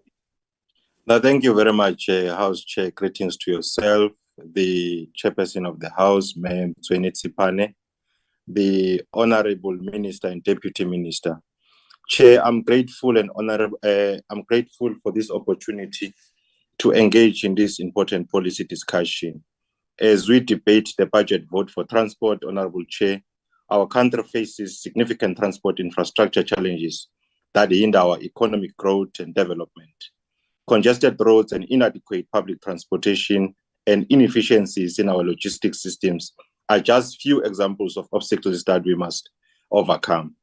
We gather here in this debate today, whilst many of our parents who have left their homes to pursue economic opportunities in various towns and cities due to inadequate or lack of appropriate transport infrastructure that can enable them to commute on a daily basis to work and from work. It is our collective responsibilities as leaders in the transport sector to ensure that we prioritize transport infrastructure development that benefits all South Africans. This means, House Chair, investing in safe and reliable roads, expanding access to affordable public transportation, and streamlining our freight and logistics system to support economic growth and job creation. House Chair, through this budget vote, we must take this opportunity to make a meaningful impact on the lives of our citizens and to drive economic development. Let us work together to build transport systems that is equitable, efficient, and sustainable for generations to come. House Chair, we continue to recognize that much work needs to be done to address the backlog in road infrastructure development, particularly in our tourist and commuters routes. There is a significant number of accidents that occurs on our roads on a daily basis. Some of them are caused by dilapidating transport infrastructure that has been difficult to maintain over the years due to limited financial resources and the increasing number of vehicles on our roads. House Chair, I want to echo the words of Gustavo Petro, who said, quote unquote, a developed country is not a place where the poor have cars, but it is where the rich use public transportation. As the Mpumalanga government, we are committed to making this vision a reality. We recognize the critical role that public transportation plays in driving economic growth, reducing inequality, and improving the quality of life for our citizens. House Chair, that is why we are working tirelessly to improve our public transportation system, particularly our bus network. We are reviewing our subsidized bus contracts as guided by the Minimec resolution to ensure that they are inefficient, effective, and meet the needs for our communities. We are also engaging with the minibus taxi industry to improve our relationship and find ways to formalize and integrate them into our public transport system. House Chair, the transport problems are interdependent. The failure of the rail transport system in our province has led to a number of mining companies resorting to trucks for transportation of goods and services. As a result, cause a lot of strain in our road infrastructure, a cause for concern in our efforts to build a sustainable road network that will allow free flow of mineral resources to various provinces in the country. Chairperson, our goal is to create a safe, reliable, and affordable public transportation system that benefits all citizens, regardless of their income level. We have taken an initiative to intensify Operation Valazonke, a labor-intensive program aimed at repairing potholes across our province. We are also committed in this 7th administration to continue this initiative, recognizing the importance in maintaining our road infrastructure. To support this effort, our department invested in 4 jet patchers, one for each district in Mpumalanga, to enhance our capacity to address the pressing issues of potholes. Our goal is to make tangible impact on the state of our roads, striving to make a positive difference every day. We wake up every morning in Mpumalanga with a sense of purpose, working tirelessly to rehabilitate and refurbish our roads through Operation Valazonke. We are dedicated to improving the safety and quality of our transport networks, benefiting communities throughout the province. Of note about the Valazonke project, Chair, is that it is done internally with our own staff, which indicate our efforts to build internal state capacity to eliminate the amount of work that we do as government internally and not rely on external service providers. The sixth administration took a significant step towards improving our road infrastructure by initiating the transfer of certain roads to SANRAL. This strategic move recognized the importance of these roads, which serve as a vital connector to neighboring countries, well-renowned and game reserves, and popular tourism destination. By placing these roads under SANRAL management, we can ensure they receive the necessary attention and investment to meet the demands of increasing traffic and tourism. We should continue to support SANRAL's effort through the budget, acknowledging the critical role they play in maintaining and upgrading our national roads. By so doing, House Chair, we can guarantee the continued flow of tourist, trade, and economic growth. SANRAL's expertise and resources will be instrumental in transforming these roads into safe, efficient, and scenic routes that showcase the beauty and diversity of our province of Mpumalanga. Honorable Chair, our province, known of its breathtaking natural beauty, it is a premier tourist destination in the country. However, the tourism roads are in dire need of attention. The scenic routes that wind through the majestic mountains, valleys, and well-known game reserves are marked by potholes and uneven surfaces and inadequate signages. This not only compromise the safety of our travelers, but also detract from the overall tourist experience, potentially discouraging visitors from returning and recommending the province to others. To unlock full potential of Mpumalanga's tourism industry, it is imperative, House Chair, that both our national and provincial government prioritize the rehabilitation of these critical roads. By investing in road infrastructure, we can enhance the accessibility and appeal of iconic attractions such as Panorama Routes, Kruger National Park, and Play the River Canyon. We welcome the directive that states that for all infrastructure grants, a condition to set aside 2% of it for it to maintain is welcome, as it will allow us to maintain our roads effectively, and we will have a budget to do so. Honorable Chair, well-maintained roads will not only improve the safety and convenience of tourists, but also stimulate economic growth, create jobs, and boost local businesses. By rehabilitating our tourist roads, we can revitalize the industry and cement Mpumalanga's position as a premier destination for both domestic and international travelers. Honorable Chair, the role played by our entities in transport must be commended, more especially the Road Traffic Management Corporation. Their tireless efforts in promoting road safety, regulating traffic law enforcement, and providing critical support to the transportation sector have been instrumental in saving lives and reducing road fatalities. Their collaboration with other stakeholders continues to enhance the overall efficiency of road transportation system, making it safer and more reliable for all users. We appreciate their dedication and commitment, and we look forward to their continued contribution in shaping the future of transportation in our province. Honorable Chair, our province has been displaying positive indicators for growth, and one area with potential for future growth in transport Mpumalanga is the development of a comprehensive logistic hub, leveraging the province's strategic location and existing infrastructure. This includes the consideration for future upgrading of the Mpumalanga International Airport to accommodate increased cargo and freight traffic, developing a dedicated freight rail corridor to connect the country's economic hub to the ports in Mozambique through the Maputo corridor. In conclusion, Honorable Chair, I would like to reiterate the profound words of Justin Lin, a distinguished industrial policy economist, who stated, quote unquote, infrastructure is a critical component of the business environment, and transportation infrastructure is the most important of all. These words resonate deeply as they underscore the indispensable role of transportation infrastructure in catalyzing economic growth. fostering global competitiveness and enhancing the overall business ecosystem. By prioritizing the development of modern, efficient, and sustainable transport infrastructure, we can unlock unprecedented opportunities for trade, innovation, and job creation, ultimately propelling our nation towards a brighter economic future. Today, the budget vote is presented by the Minister. We reaffirm our unwavering commitment to collaborate with the National Department of Transport to deliver critical amenities and improvements to our transportation infrastructure.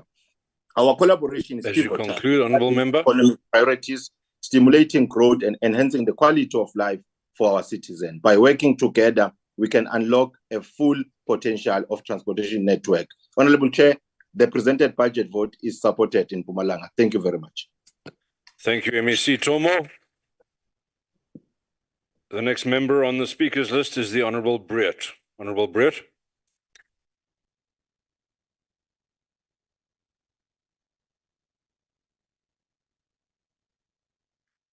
Dit voel of ek elke keer as ek hier staan en almal skree Vrystaat moet gaan hak Vrystaat. Elijah Cummings said, "Our transportation decisions determine much more than where roads or bridges or tunnels or railway lines will be built. They determine the connections and barriers that people will encounter in their daily lives, and thus how hard or easy it will be for people to get where they need and want to go." Agbare voorsitter, hierdie departement raak elkeen van ons se daaglikse lewens op een of ander manier. Nie net om van punt A na punt B te gaan nie, maar ook iets so basies soos of daar kos op die winkelrakke is vir ons om te koop.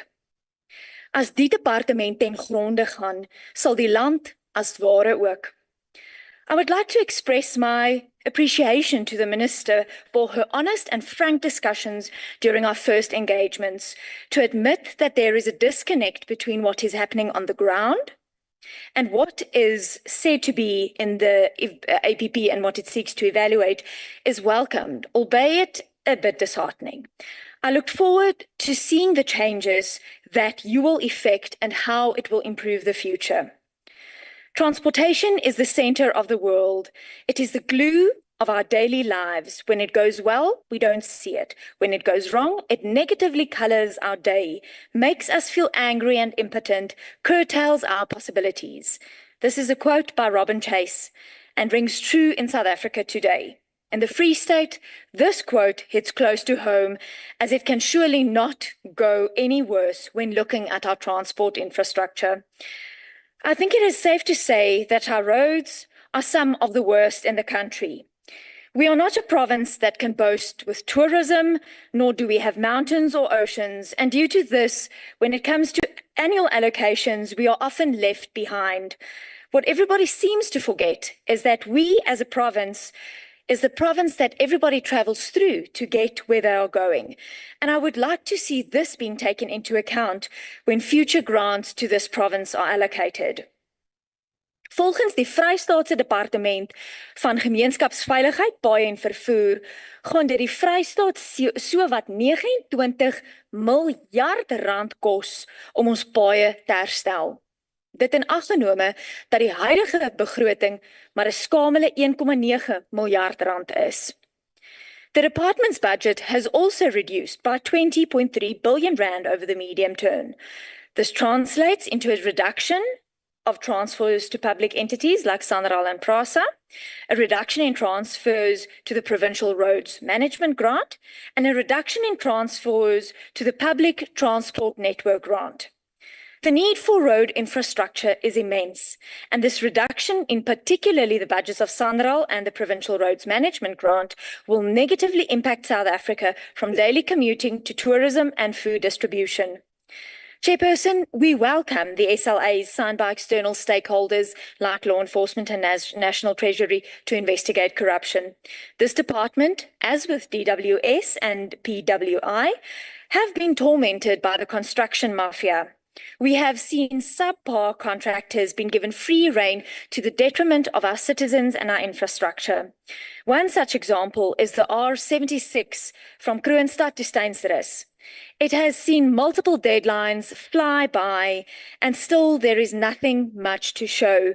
The farmers in the surrounding areas have had to step in when it comes to traffic management and to produce TLBs and so on.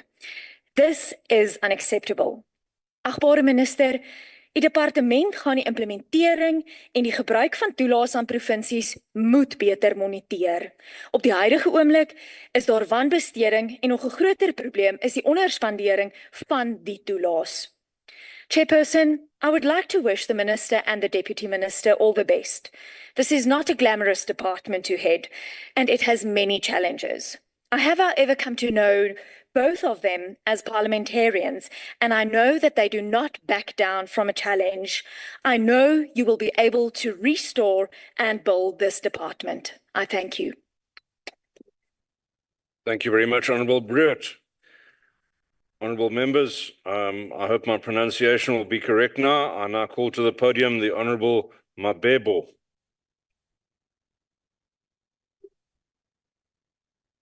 Close.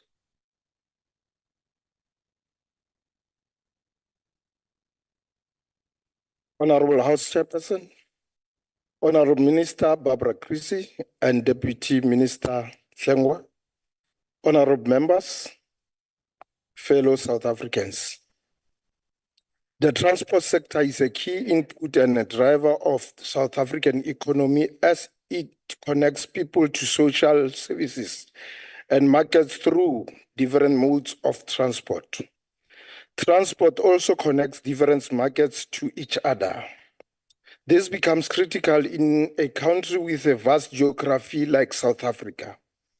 The provinces which constitute the major inland market depends on road and rail transport for the movement of goods, freight, services, and people to the coast, as these markets are dependent on coastal ports for the import and export of goods.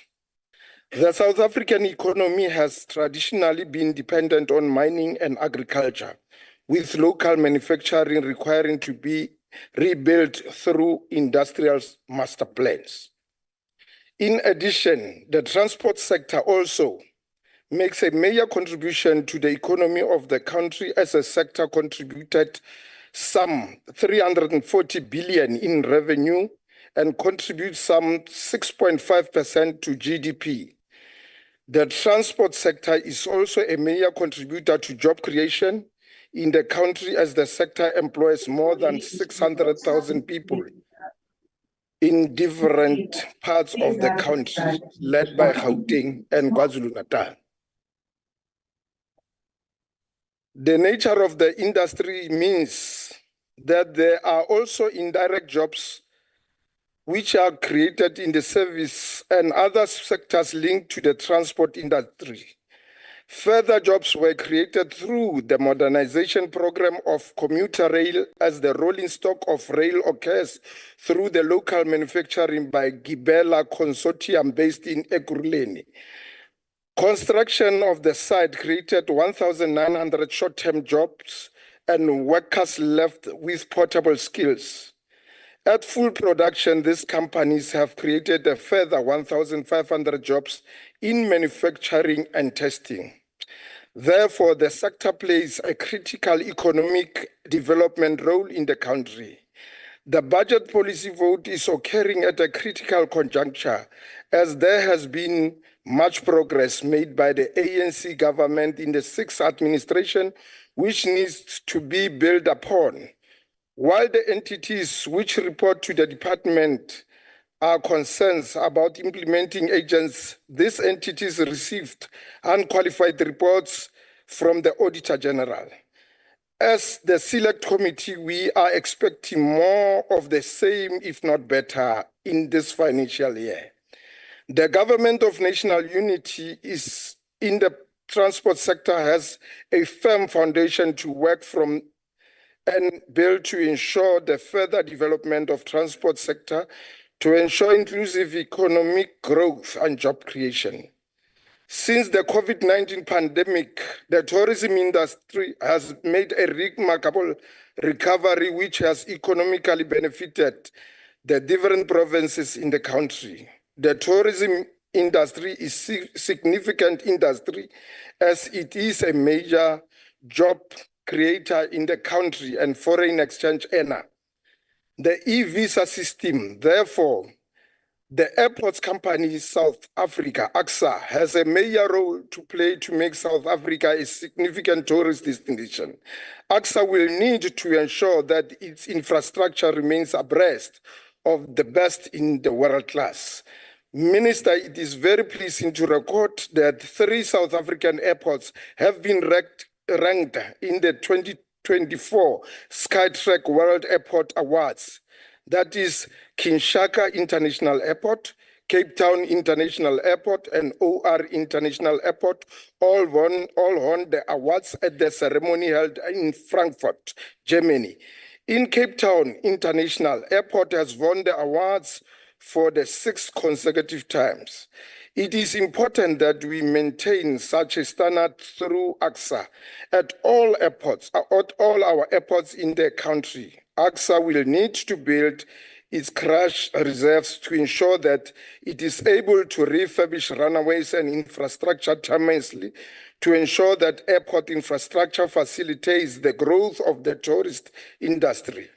The closure of domestic refineries in Durban gives AXA less security of supply for jet fuel, and this will need to be reviewed while there is still sufficient supply to meet demand. In civil aviation, the country functions on the best international standards and historically has had safety records second to none. The civil aviation industry by its nature is a global industry. Air traffic navigation system is another state of entity which is a going concern and whose skills, capacity, and capability goes beyond the borders of facilitate civil aviation out of the country.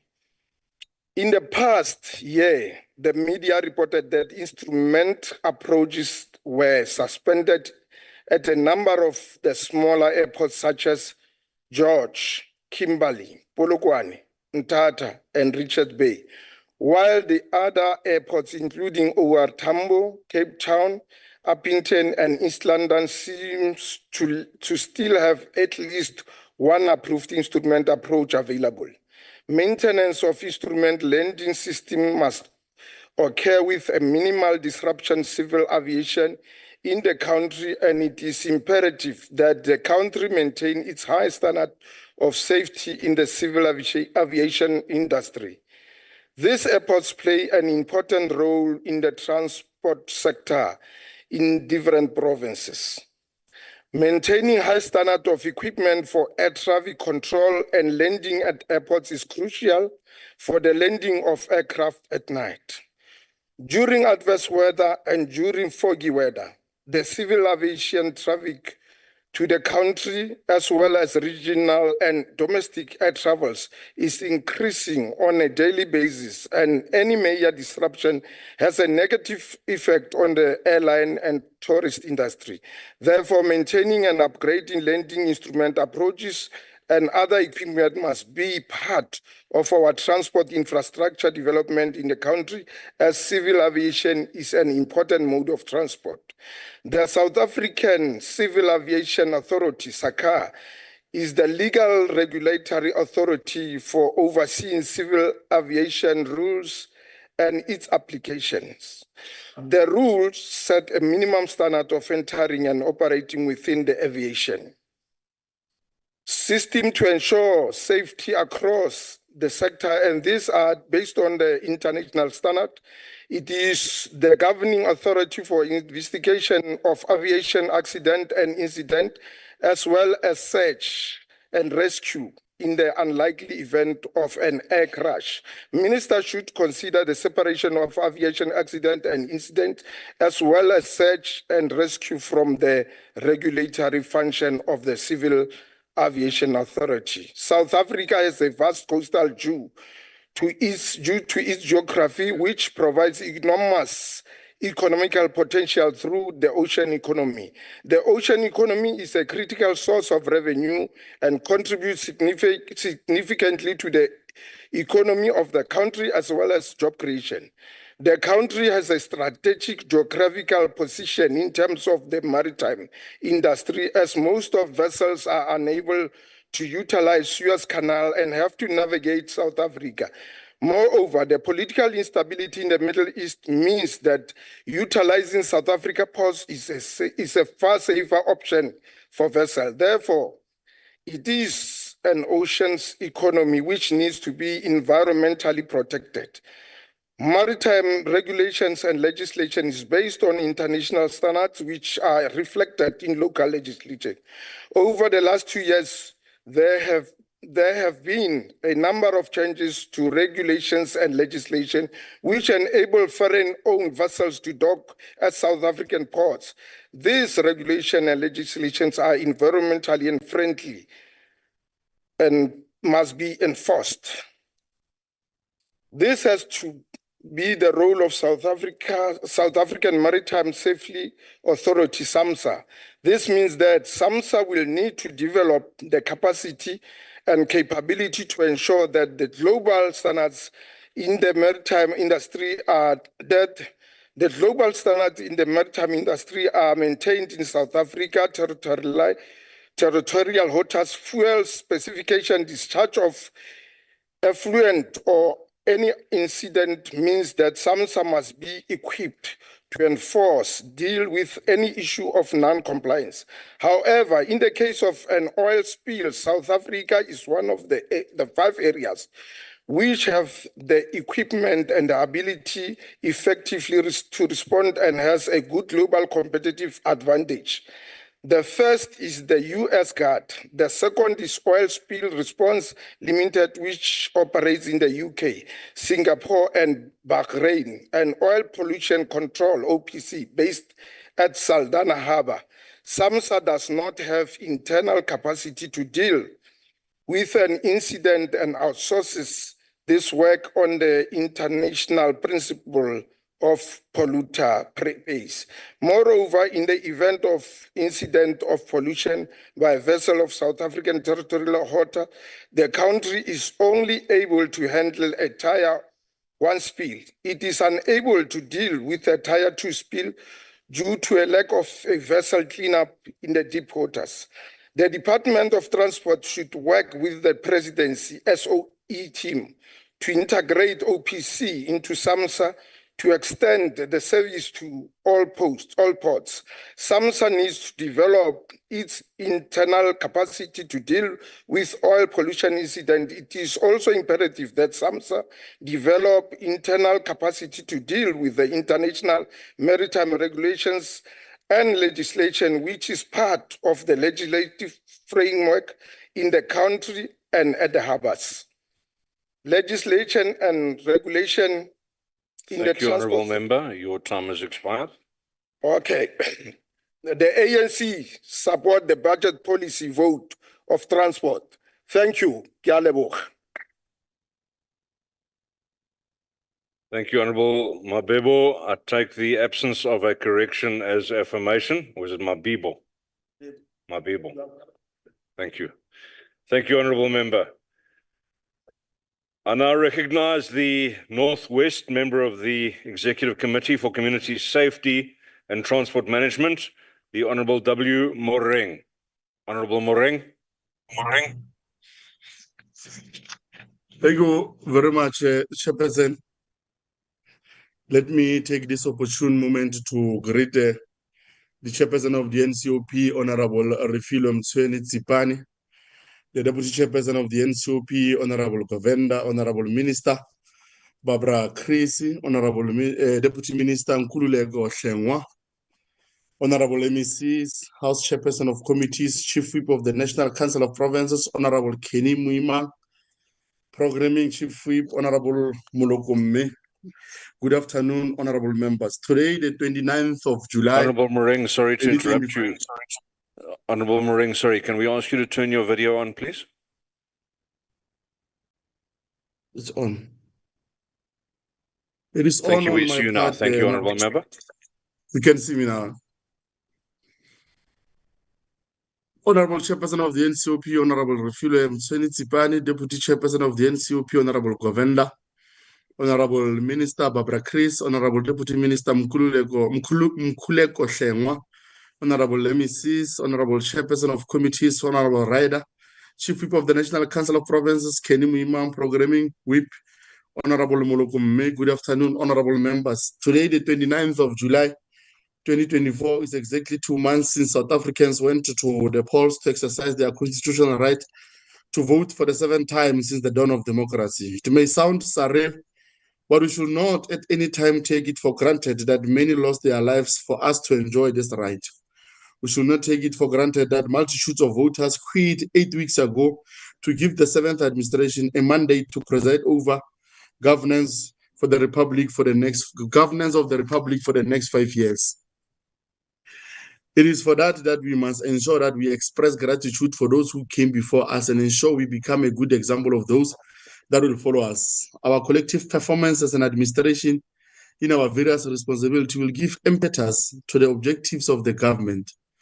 We can and will achieve what we envisage as a country only if we can all buckle up and knuckle down to do what voters have mandated us to do.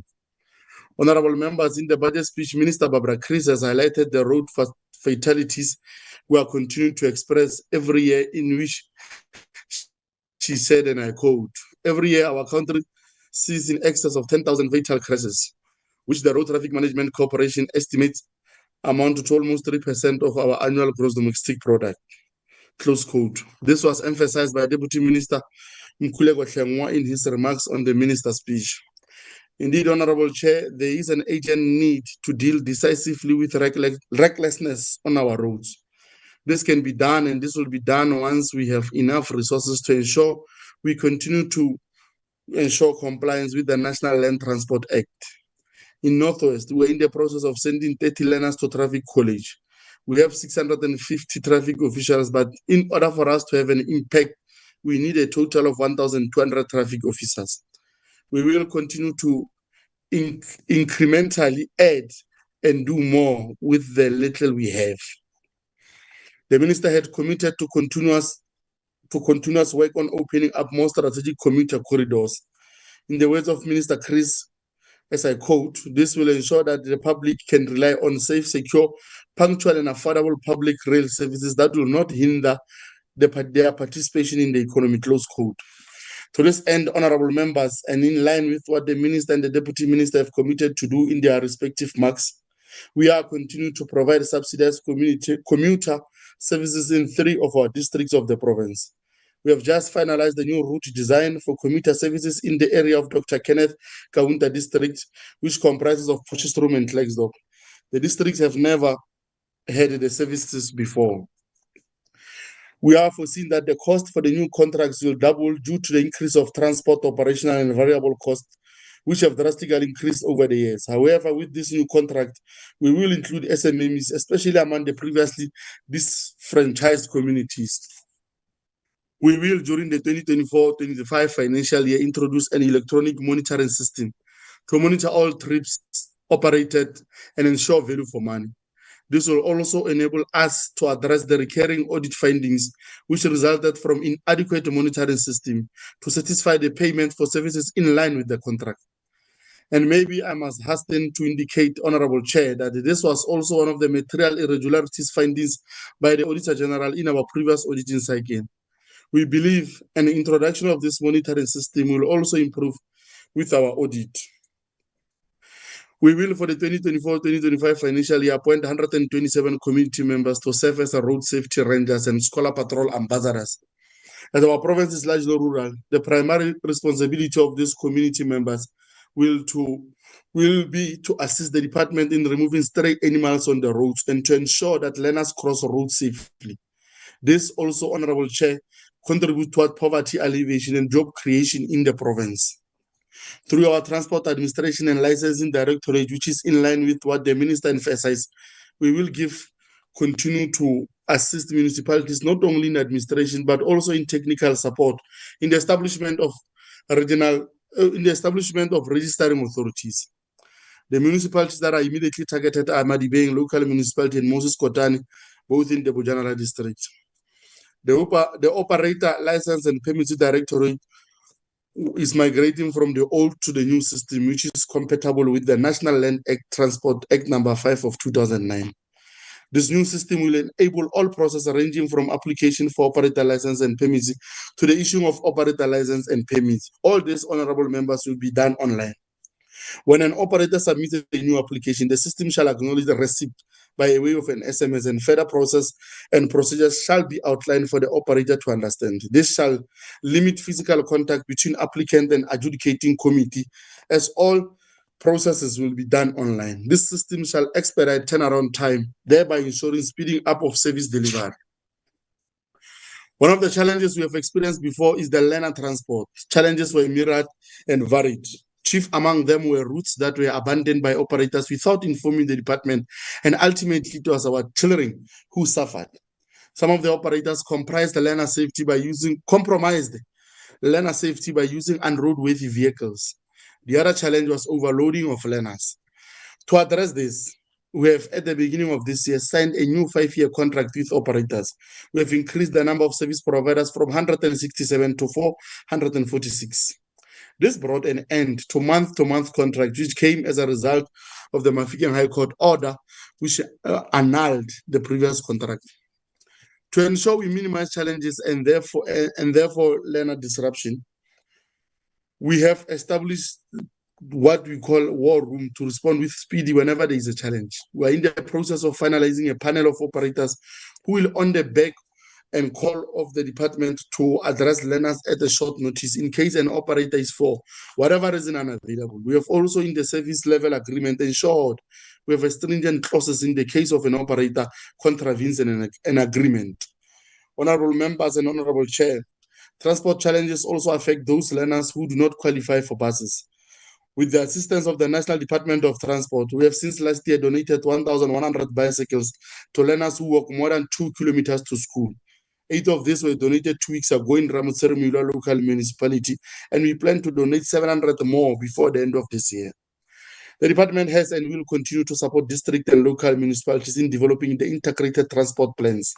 To this end, we're meeting with municipalities where we convene to assess performance. We have managed to convene provincial transport forum meetings in each quarter for the 2023-2024 financial year. Honorable Chair, we will achieve our endeavor of resuscitating our airports in the shortest possible time. We have a serious challenge in addressing non-compliance of the regulation of South African Civil Aviation Authority. The major challenge is the financial resources, as the department is not allocated sufficient budget to be in compliance with the regulator's requirements. The Johannesburg International Airport was gutted last year, and the entire terminal was completely destroyed. This also affected electrical connection to the tower, air traffic and navigation services operated, and the fire station. We continue to engage our implementing sister department, which is Public Works Roads, in working towards refurbishment of the airports. The process is underway to get internal investor in public-private partnership for our 2 airports. As a department, we are not well resourced to keep up to speed with the standard required by the South African Civil Aviation Authority and the International Civil Aviation Organization. We continue to participate in the Trans-Kalahari Corridor development as part of the tripartite alliance between the 3 member states, South Africa, Botswana, and Namibia. Through the Trans-Kalahari Corridor Management Committee, we shall continue to provide assistance and the necessary support to the trackers that transport goods and services across the province to the neighboring sister countries.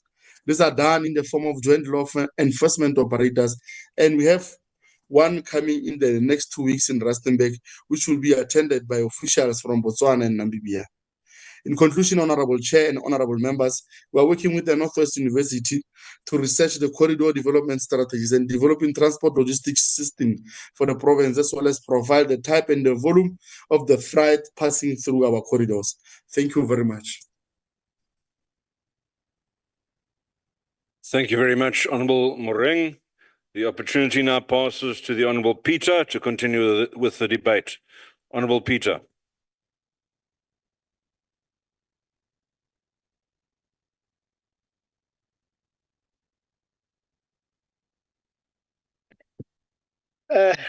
Honourable Chair, ministers and deputy ministers. Mina ngikhuluma isiXhosa, minister.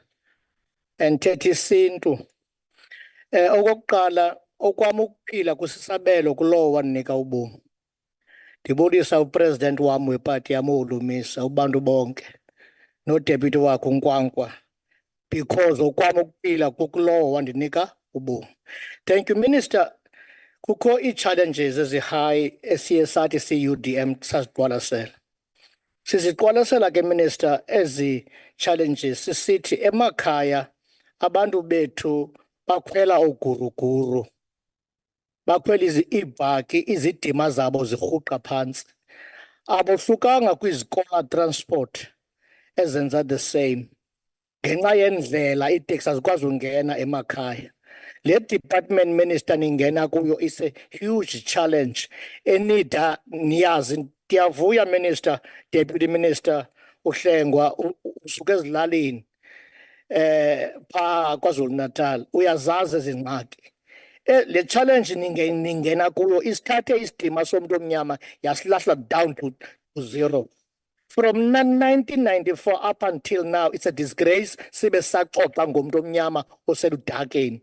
Le department ye transport, i-challenge yayo yesibini, awukwazi noyongena eCostini. Uyawuyazi utata uFeni ebephaa kwamasipala phaa eBhayi in Port Elizabeth. iCostini yenye itown engekho apha eSouth Africa. Itown e-overseas ngokusilapha. Akungeneki phaa. Itaxi, uphukule eteksini, itaxi ubona umhlaba. Where is your monitoring committee? Nina i-monitoring committee emonitorishayo yonke lo msebenzi niwenzayo. I-UDM ke ithi ikhona for unixhasa, yiyo loo nto ingena kule GNU. Ingena kule GNU not uba kutheni ithanda uqongolosi, ingena kuba ithanda bemi beli lizwe. Siyanicela ke, Minister, sinethemba kananjalo ukuba njeba ningena kwezi zihlangu ziyavutha, Minister. Khake niyojonga iCostini. Khake nibheke eNgqushwa abantu bahamba ngeziguruguru. Khake niye kuTsalo abantu bahamba ngeziguruguru. Khake niye kwiindawo ezizilali ezibuhlungu kwabhazana abantu bahamba ngeziguruguru. Oonoteksi bethu bengakwazi ukufikelela ngoba indlela zimbi. Okokugqibela, Minister, masijonge umba we-road accident fund. Baninzi abantu abangazifumaniyo imali zabo. Khange niyimonitarishe, Minister. Siyanicela, Minister, khange nimonitarishe i-road accident fund. Umninzi umqonyovu owenzeka phaa. Ndafumana imali mna ndingazange nda-aplaya kodwa, Minister. Ndithetha ngazange nda-aplaya, Minister, kodwa ndabona kungena imali eakhawuntini ye-road accident fund. 20,000 rand without any applying. I was never in an accident. But please, Minister, khake niyijonge le ndaba. Iyatshisa, Minister, ngakumbi kwi-rural areas zethu. Ndiyayibona ibhajethi yakho, Minister, xa ndiyifunda. Ibhajethi yakho inciphile kakhulu kwi-rural areas. Ifocuse kakhulu kwi-urban areas. Nama ke sibe kwi-urban areas ke ngoku, Minister, enkosi Chair, ndiyabulela. Support the budget without any doubt. Thank you. Thank you very much, Honourable Peter. We look forward to reading that declaration. Honourable members, order. We now recognise the Honourable Mapisa. Honourable Mapisa. Thank you, Honourable Chairperson. The Minister, Honourable Chrissy, the Honourable Deputy Minister, Honourable Hlengwa, Honourable MECs, Honourable Members, as a proud representative of Inkatha Freedom Party and a dedicated delegate from KwaZulu-Natal, I stand before you today to express our full support for the budget vote 40, transport under the appropriation bill. This is a very important budget because one of the most crucial elements in a functional economy is an efficient, reliable, and adequate transport systems. As we deliberate on this budget, we must recognize the vital role that an efficient and a robust transport system plays in the prosperity of South Africa. Honourable Chair, as a KZN delegate, I must say that our roads are under immense pressure as a result of years of underfunding. coupled with increasing traffic volumes and adverse weather conditions leading to natural disasters, which have taken a toll on our roads infrastructure, potholes, erosions, and general wear and tear have become commonplace, posing significant risk to road users and impacting the efficiency of our transport network. While enormous work is being done, there are challenges that remain ahead. The situation is even worse in rural areas. Many communities remain isolated due to poor road conditions, hindering their access to essential services and economic opportunities.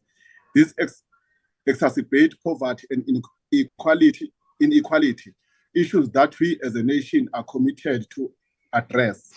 With that being said, Honorable Chair, I must say that I'm happy to see that in the financial year of 2024-25, the province of KwaZulu-Natal Provincial Roads Maintenance Grant was increased to 691.8 million.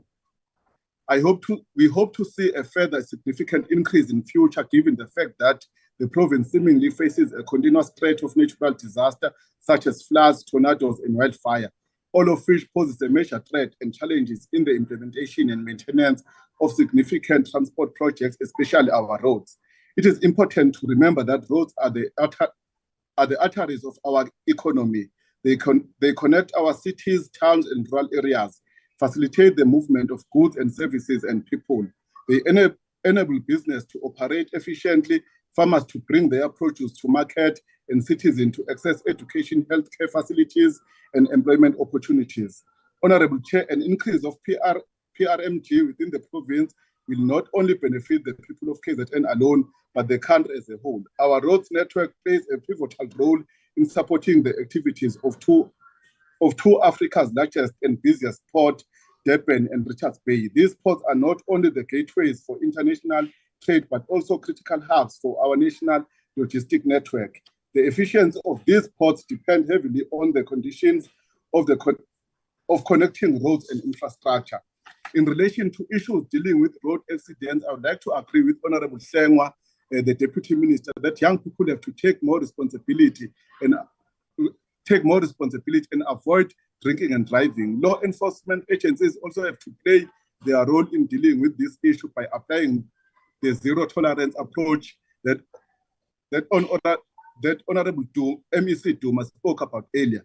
In conclusion, Honorable Chairperson, I would like to say that the overall budget is a step into the right direction. The IFP will welcome the allocation of funds to various transport-related projects and initiatives, and we hope to see improved collaboration efforts by all stakeholders in ensuring that there is a successful implementation of transport projects across the country. Thank you. Thank you very much, Honourable Mapisa. I now call to the podium the Honourable Brits.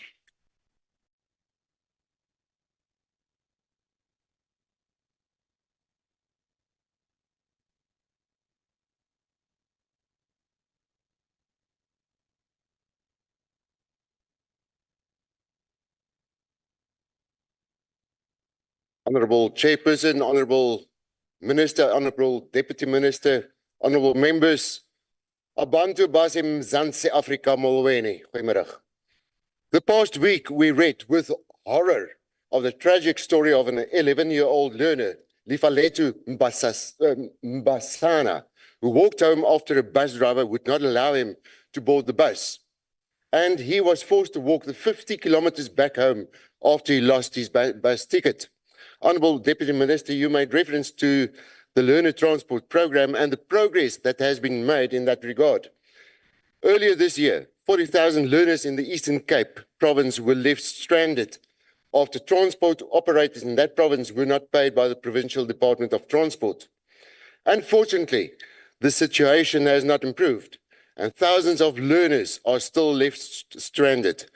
Many of them gave up on attending school altogether.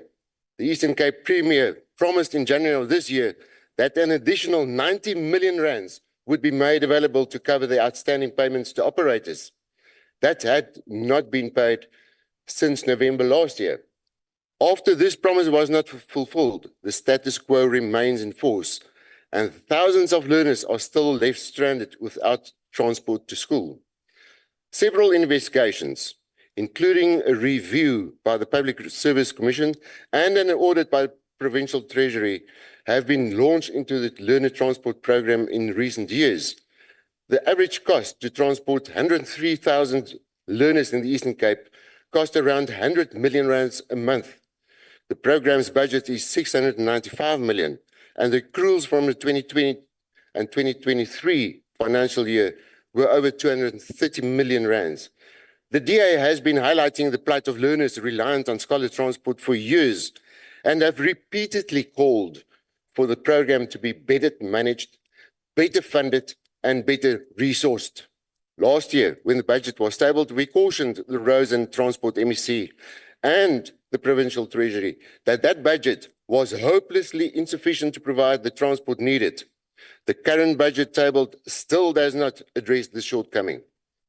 While it is not yet clear where funding will come from, it must be pointed out that non-core expenditure across provincial departments in the 2023-2024 financial year amounted to over 1.1 billion rands. Funds could have been taken from advertising budgets, where over 74 million has been allocated, or catering, where a further 77 million rand was allocated. There's over 360 million rand set aside for consultants, and Deputy Minister, a staggering 608 million rands for transporting and accommodation of government officials. In the interim, our children remain sitting on the side of the road. Their hopes of getting an education and building a better life dashed. The DA has consistently highlighted the plight of learners across the province, which the Scholar Transport Program abandoned. We highlighted the budget shortfalls in the past, and we still call on more funding in the current budget to adequately fund this transport program. Honourable Minister, you referred to the road building projects, and we agree. Infrastructure development and investment, coupled with responsible and lower government spending, is a key prerequisite for economic growth in line with the goals of the GNU. Honourable Makasini, we are witnessing the evolution of the EFF in this house, from obstructionist to slightly entertaining, to incomprehensible, to repetitive, and I shudder to think what's next.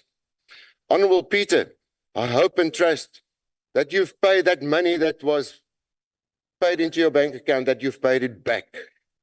Honourable Nzimande, you made mention that you critically analysed the report and the budget, and again, the MK criticised the report.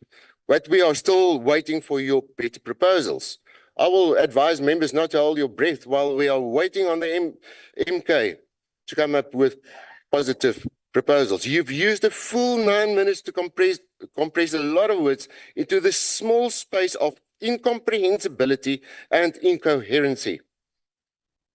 Besides on pointing out failures and promising alternatives, the DA took the initiative together with community organizations and arranged transport for our learners from Sea Vista to their schools. Our leadership in the province also walked 20 kilometers to show solidarity with those learners in the province. And I'm going to conclude, Honourable Minister, the Eastern Cape must be rescued from maladministration and poor governance.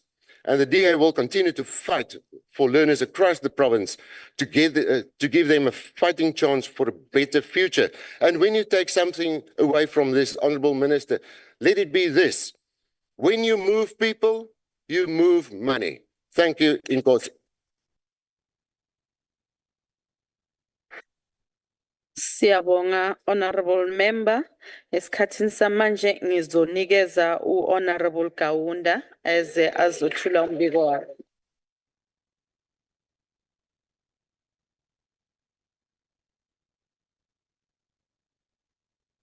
Thank you very much, Honourable Chairperson, the Deputy Chairperson, the Whip of the NCOP, our programming whip in absentia, and we also wish to express our heartfelt condolences to her family for their great loss of her mother. Honorable Minister Barbara Creasy, the Deputy Minister Bob Mashash, and members of the NCOP, ladies and gentlemen, and our own citizens of this country. I heard many colleagues greeting their leaders, so I must greet President Cyril Ramaphosa, Matamela Ramaphosa, who is my president. Firstly, before I get into the issues that I've raised here in my presentation, there are a few matters that we need to deal with, Honorable Minister, and through you, Honorable Chairperson. Firstly, we must be proud of who we are as a country. A country that runs a transportation system which runs 7 days in a week. A transportation system which also caters for 750,000 kilometers of roads. A transportation system with the rail of 25,000 kilometers. So it shows that we are indeed having a functional transportation system, of course, with challenges. But to come here and say, and make a very wrong example, Honorable Skill Kochel, an example that you made of this department or the system being seated on the wheelchair. People who sit in the wheelchair, they are able people. They can do things. So I don't think it's a good example. It's an insult to the sector, a vulnerable sector, and we must apologize for that. Honorable Chair, there is an industry that is growing within the transport industry. I don't know whether the definition of that industry should be the dead force. I think Honorable Nzimande called it the dead force in the taxi industry. I think let's call it for now another industry within the industry. Honorable Member, can you please take your seat? Thank you. Honorable. No, thanks, Chair. I'm rising on, yes, Rule 51. Nick. No, I just want to correct because they are just deliberating. Now remember, you are raising on rule what? 5-1. They are deliberately misconstruing what I've said. And I have to challenge that and correct it. I spoke of 2 scenarios. Honorable Member, you have quoted the wrong rule. Can you please sit down? Yes. Point of order. No, Honorable Member, let's just not waste the time of the House. Go read your rules and just familiarize yourself with, so that when you make a point of order, it does not seek to undermine the decorum of the House and the presiding officer and that speaker on the floor. Thank you. Sit down. Honorable Kaunda. Thank you, Honorable Chair. The industry I'm referring to, Honorable Chairperson, it's part of the operations because we've got an industry now called hitmans. And those hitmans are as a result of some of the private security companies which are operating within the transport industry, and they want to create a demand. And some of them, they get involved even in the violence that's taking place. So that's what the collaboration between the department and law enforcement agencies should be elevated to deal with such. And municipalities should be assisted as well by both national and provincial departments, especially to implement what the National Land Transport Act requires, the rank management system. Because if the rank management system is properly conducted in municipalities, there will be no individual who will bring 20 heavily armed guards in a rank, which is a public place. Because municipalities will be taking responsibility to ensure that they put CCTV cameras, they employ security services so that they discourage what we are seeing and the proliferation of heavy firearms which are carried in the taxi ranks. But on top of that, it will also enhance the revenue collection for municipalities. So municipalities should take charge and they should implement this and be supported by both province and national. Then the other area, Chair, I think there is a usage of this term, which sometimes becomes very loose. The usage of a term of construction mafia. I think there is a narrow definition of construction mafia. People who go and request construction companies to give them money, they are conducting extortions. That is criminality. Those are criminals. But to me, the construction mafias are those who are sophisticated, those who collude to escalate prices of cement, prices of steel, so that they suppress the growth of the emerging companies. Those are the real construction mafias. But we can debate this moving forward. But that's a very narrow definition when we say these business forums are construction mafias. Mafias are very sophisticated in nature and how they are being characterized. So I think we need to dwell so much into that and also clearly define it. But what gives birth to these forums and their behavior is that they are demanding 30%. They come there, they say we demand our 30%, but without being structured in a manner that government takes charge and government work with these businesses, because we must discourage criminality. Criminality is those who come and ask for extortions, but those who want to benefit, because there is 30% share that they must also access as part of the beneficiation, should be assisted, should be worked with, because those are business forums, proper business forums. So I think that's an intervention that we'll also need to do, but to transform the industry. If you look at the portfolios of your entities, Honorable Minister, they carry billions of rands. But the GNU priorities is that we must create jobs, is that we must create economic opportunities. So it is therefore important and necessitates that all these public entities should be well coordinated in terms of how do we respond to the sectors, especially Blacks in general and Africans in particular, who have been locked out of the mainstream economy in this country for several years.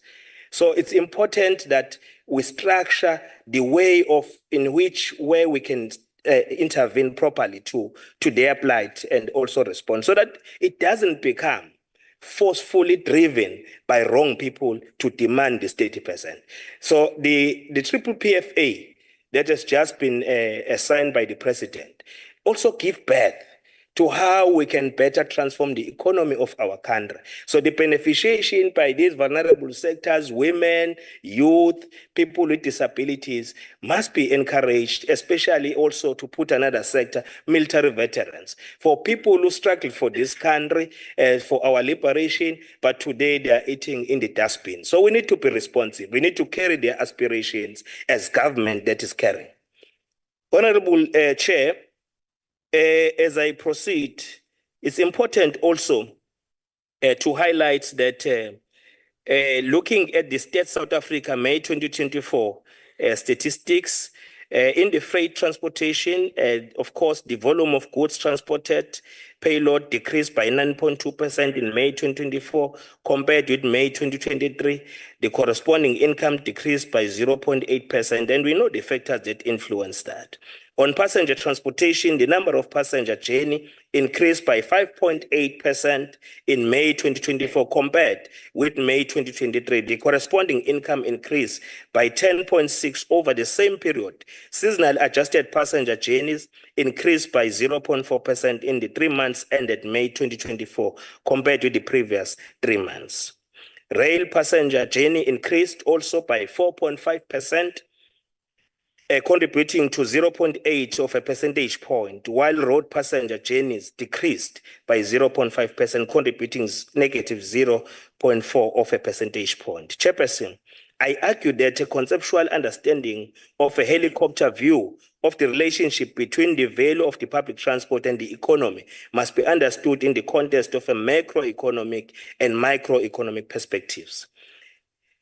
At the macroeconomic level, the importance of transportation for the whole economy, transportation and related mobility are linked to a level of output, employment and income within the national economy. In many developed economies, transportation accounts for between 6 and 12%.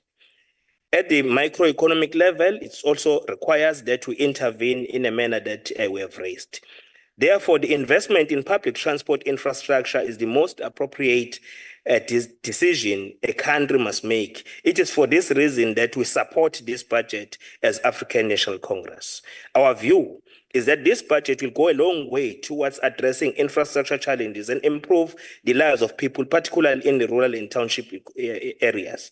For this reason, we are calling for an increase in the enforcement of land transport policy so that children from poor background are able to access education using the same policy as a benefit. Chairperson, one of the important sectors of transport industry is aviation.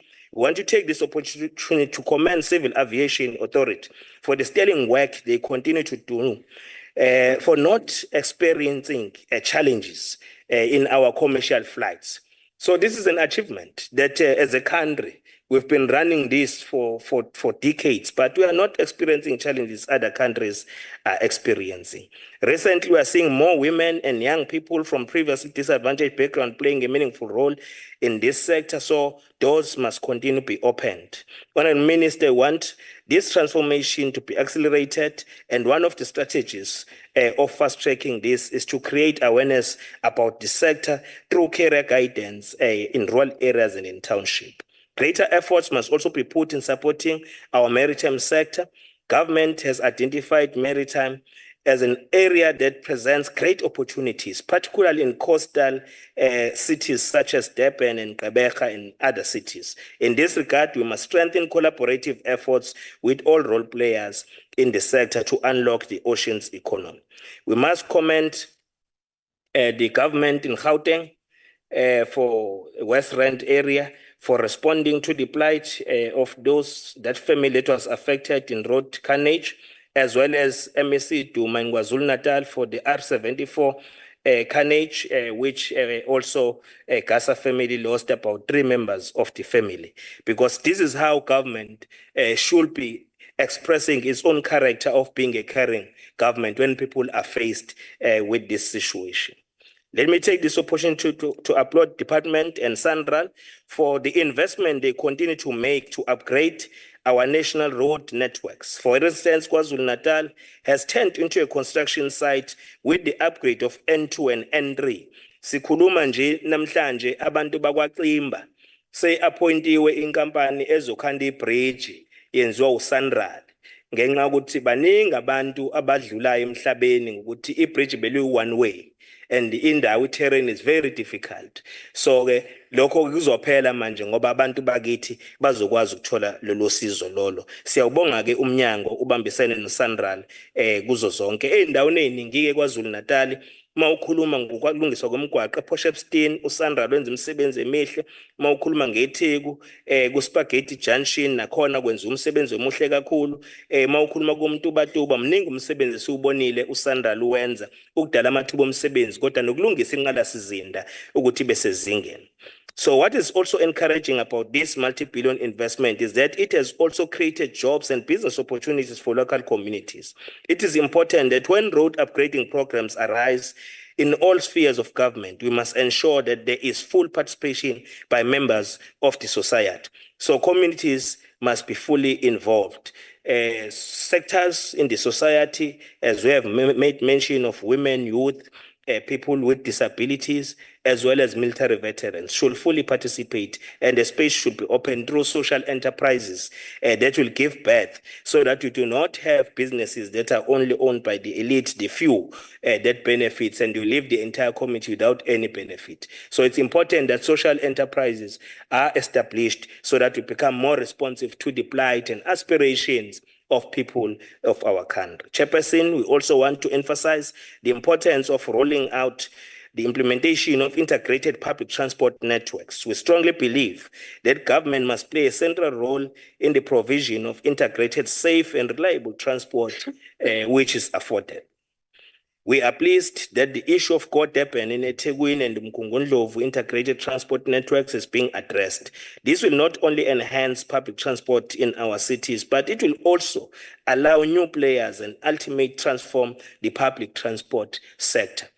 The involvement of the taxi industry, which commutes more than 83%, as the minister have alluded to that, is very important when it comes to the beneficiation in the public transport. So therefore, it necessitates that provinces with the allocated money on the public transport operation grant, they should utilize that as a lever to transform the industry. And to do that, we need to see taxi people being integrated, not in the terms or the terms that are dictated by those who are already in operation. Because in KwaZulu-Natal, we know there are only 5 families who have been driving this public sector and their beneficiation of Asian community. So therefore, it necessitates that they open the doors and people get involved in very fair offers that they need to make, because mabethi nje benefit to 7%. That 7% does not make a dent to the challenges that the sector is faced with. So it's important that that is being enforced, and that enforcement will enable us to transform the economy for the better. But let me also talk on the good work that the department is doing in rooting out the element of corruption on the licensing and the driving centers. We are recognizing that work, and that work must continue, Honorable Minister, because that collaboration with the stakeholders is very important to root out that corruption. That corruption really contributes to the challenges that we are faced with on road carnage that the country is experiencing.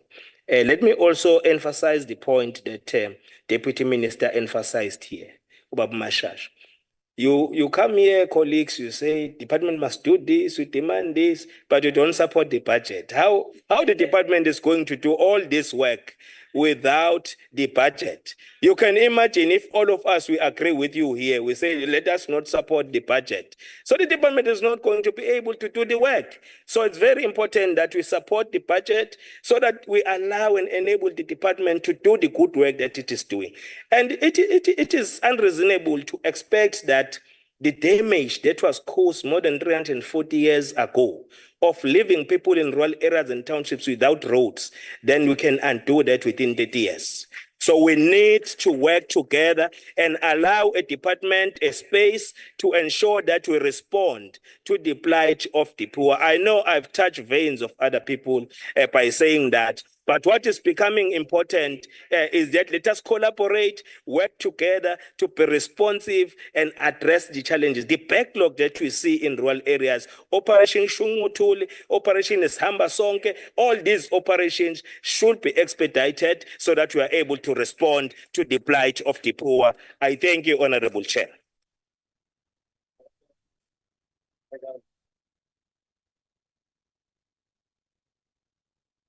Thank you very much, Honorable Kaunda. I now call upon all the honorable members. I now call upon the Honorable Minister to reply on the debate.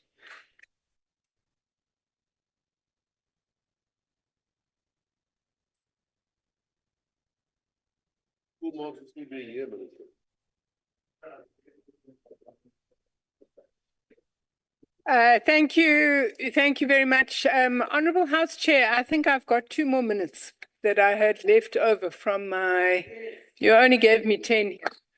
I think I've got 12. Honourable members, thank you very much for your contribution to the debate, from those of you who are in the House and of course those of you who have joined us online. Deputy Minister and I were saying it's always nice to come to the NCOP. It's like a family here. We have more of a discussion, and I think today's discussion was very helpful and very constructive for those of us in the transport sector. Let me start by agreeing that indeed there is a disconnect between the reality of commuters and users of the transport system and the APP of the department. And I think that one of the problems myself and the Deputy Minister had when we read the APP of the department is that the APP of the department is all about watching boards that watch entities. And from our perspective, we are going to be having a planning session early in August with the department. We have been given until the end of August to rework the APPs of the department. I think what we want to see is that the department must move back to its role, and its role is as a policymaker and as a regulator. Myself and the Deputy Minister have been meeting our entities. One of the concerns that entities have been raising with us is policy backlogs that are hindering them from completely exercising their mandates. So it's going to be important that the department reverts to its policy and its regulatory mandate, and that the APP is revised accordingly. It's not impossible under the current situation to fill vacant posts. It requires proper motivation to National Treasury that the post is crucial.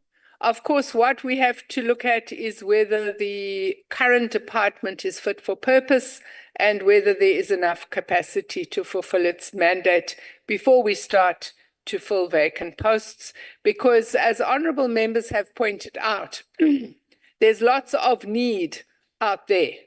And if we are able to revisit budgets and send more money from the tail to the head, then I think that's something that our provinces desperately require. We also agree that we have to make sure that all of our entities are fit for purpose, and we are concerned that while most of them are doing well in terms of establishing themselves as going concerns, getting good audit outcomes, fulfilling their mandates, there are some that require a little bit more attention, and they will be getting that little bit more of attention in due course. I think, honourable members, here in the National Council of Provinces, we've got to talk about the issue of concomitant powers and your own role as parliamentarians on oversight with regard to provincial implementation. Deputy Minister spoke about the fact that we are concerned that there is money that is given to provinces that desperately need to upgrade roads, road infrastructure, and money that then gets returned to National Treasury. And part of what we're already starting to see is the question of capacity in provincial road agencies, just old-fashioned things like yellow fleet. You don't need SANRAL to come and regrade a rural road. And that kind of intervention is the kind of intervention that can make communities in villages extremely happy. When you can get the hearse from the house to the graveyard. Simple things like that. And I think that we are going to have to do work with SALGA, we're going to have to do work with provincial departments, and we're going to have to look at how do we strengthen the capacity of provincial and municipal entities to implement the mandate that they have and to spend the money that they have. There is a broader question, and it's a much broader question than just the issue of roads and transport, Honourable Carls, about the financing of municipalities. But I guess let's start off by getting us all to spend what we have and to implement what we have. The original intention of Operation Valazonke was to identify where the potholes were and then to facilitate the relevant level of government from filling them. Somehow it landed up being that SANRAL has to fill all of them, which I don't think was the original intention. And we're going to have to look at how do we get that whole system to operate much more effectively as we go forward into the future. Honourable Pina, R572 is one of the roads that has been given to SANRAL for consideration. Whether they are going to agree or not agree, I don't know. But I do know that road because once upon a time I used to be responsible for Mapungubwe. So I know that all days road. I'm pleased to be able to report in the House today that we have built 58 of the 96 Welisizwe bridges. And I think that this is an excellent program. There is a bit of red tape there between ourselves, Public Works, the South African Defence Force. We need to smooth that out because this is a really important program and we don't want children to drown when they come home from school. With regard to road accidents, honourable members, there's a whole lot of different things happening. But I think what we can agree is that we need to revive and revisit the road accident strategy. We must have a strategy that focuses on law enforcement, that focuses on community engagement, that focuses on infrastructure improvement, and lastly, that runs awareness campaigns that promote behavioral change. A lot of the accidents on our roads are because of driver behavior. People who paint their fingernails when they're driving, text on their phones when they're driving, drink and then think it's a good idea to get behind the steering wheel and many other such things. One of the issues that I need help from yourselves on is this question of the 24/7 policing. And we do have to sit together with organized labor and we've got to look at the overtime issue because it's not affordable for provinces to be paying overtime. It's a matter which I will raise in my meeting with organized labor, which is scheduled for later this month. We can't have a situation where it's working people that are being killed on the roads. It's working people that are landing up in overburdened state hospitals. It's working people that are not getting adequately compensated for accidents. But at the same time, from a perspective of organized labor, we would want to see a situation where we can unlock that. We do need to reform the Road Accident Fund Act. I think the way that it's set up at the moment is just a recipe for failure. It's not sustainable. And I agree with honourable members who say that we have to reform it.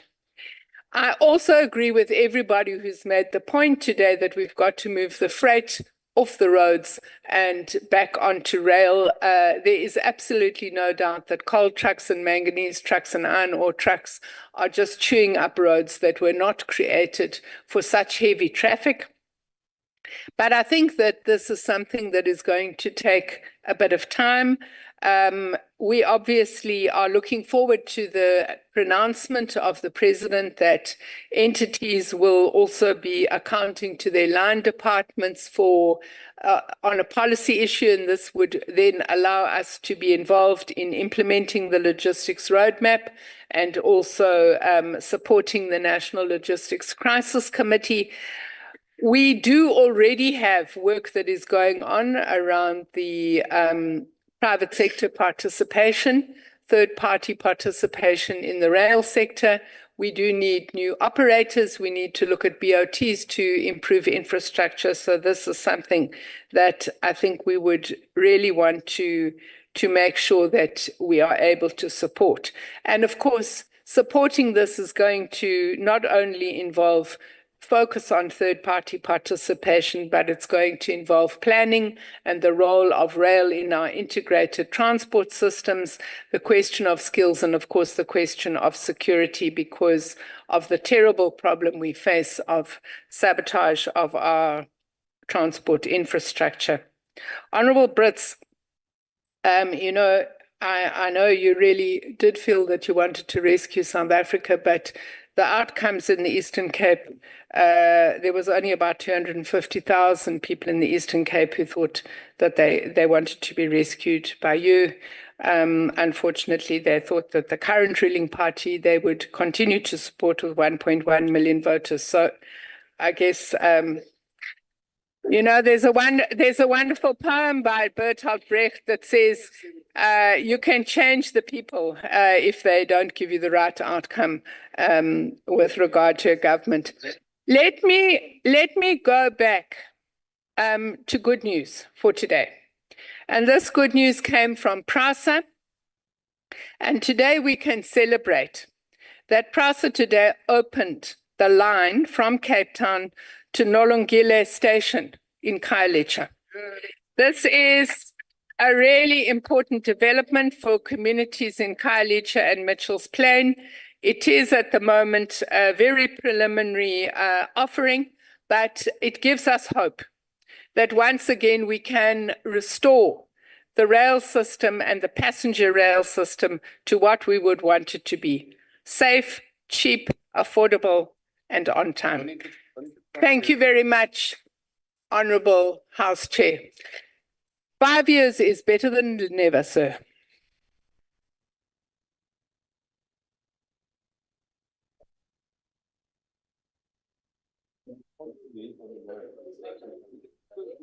Thank you very much, Honorable Minister.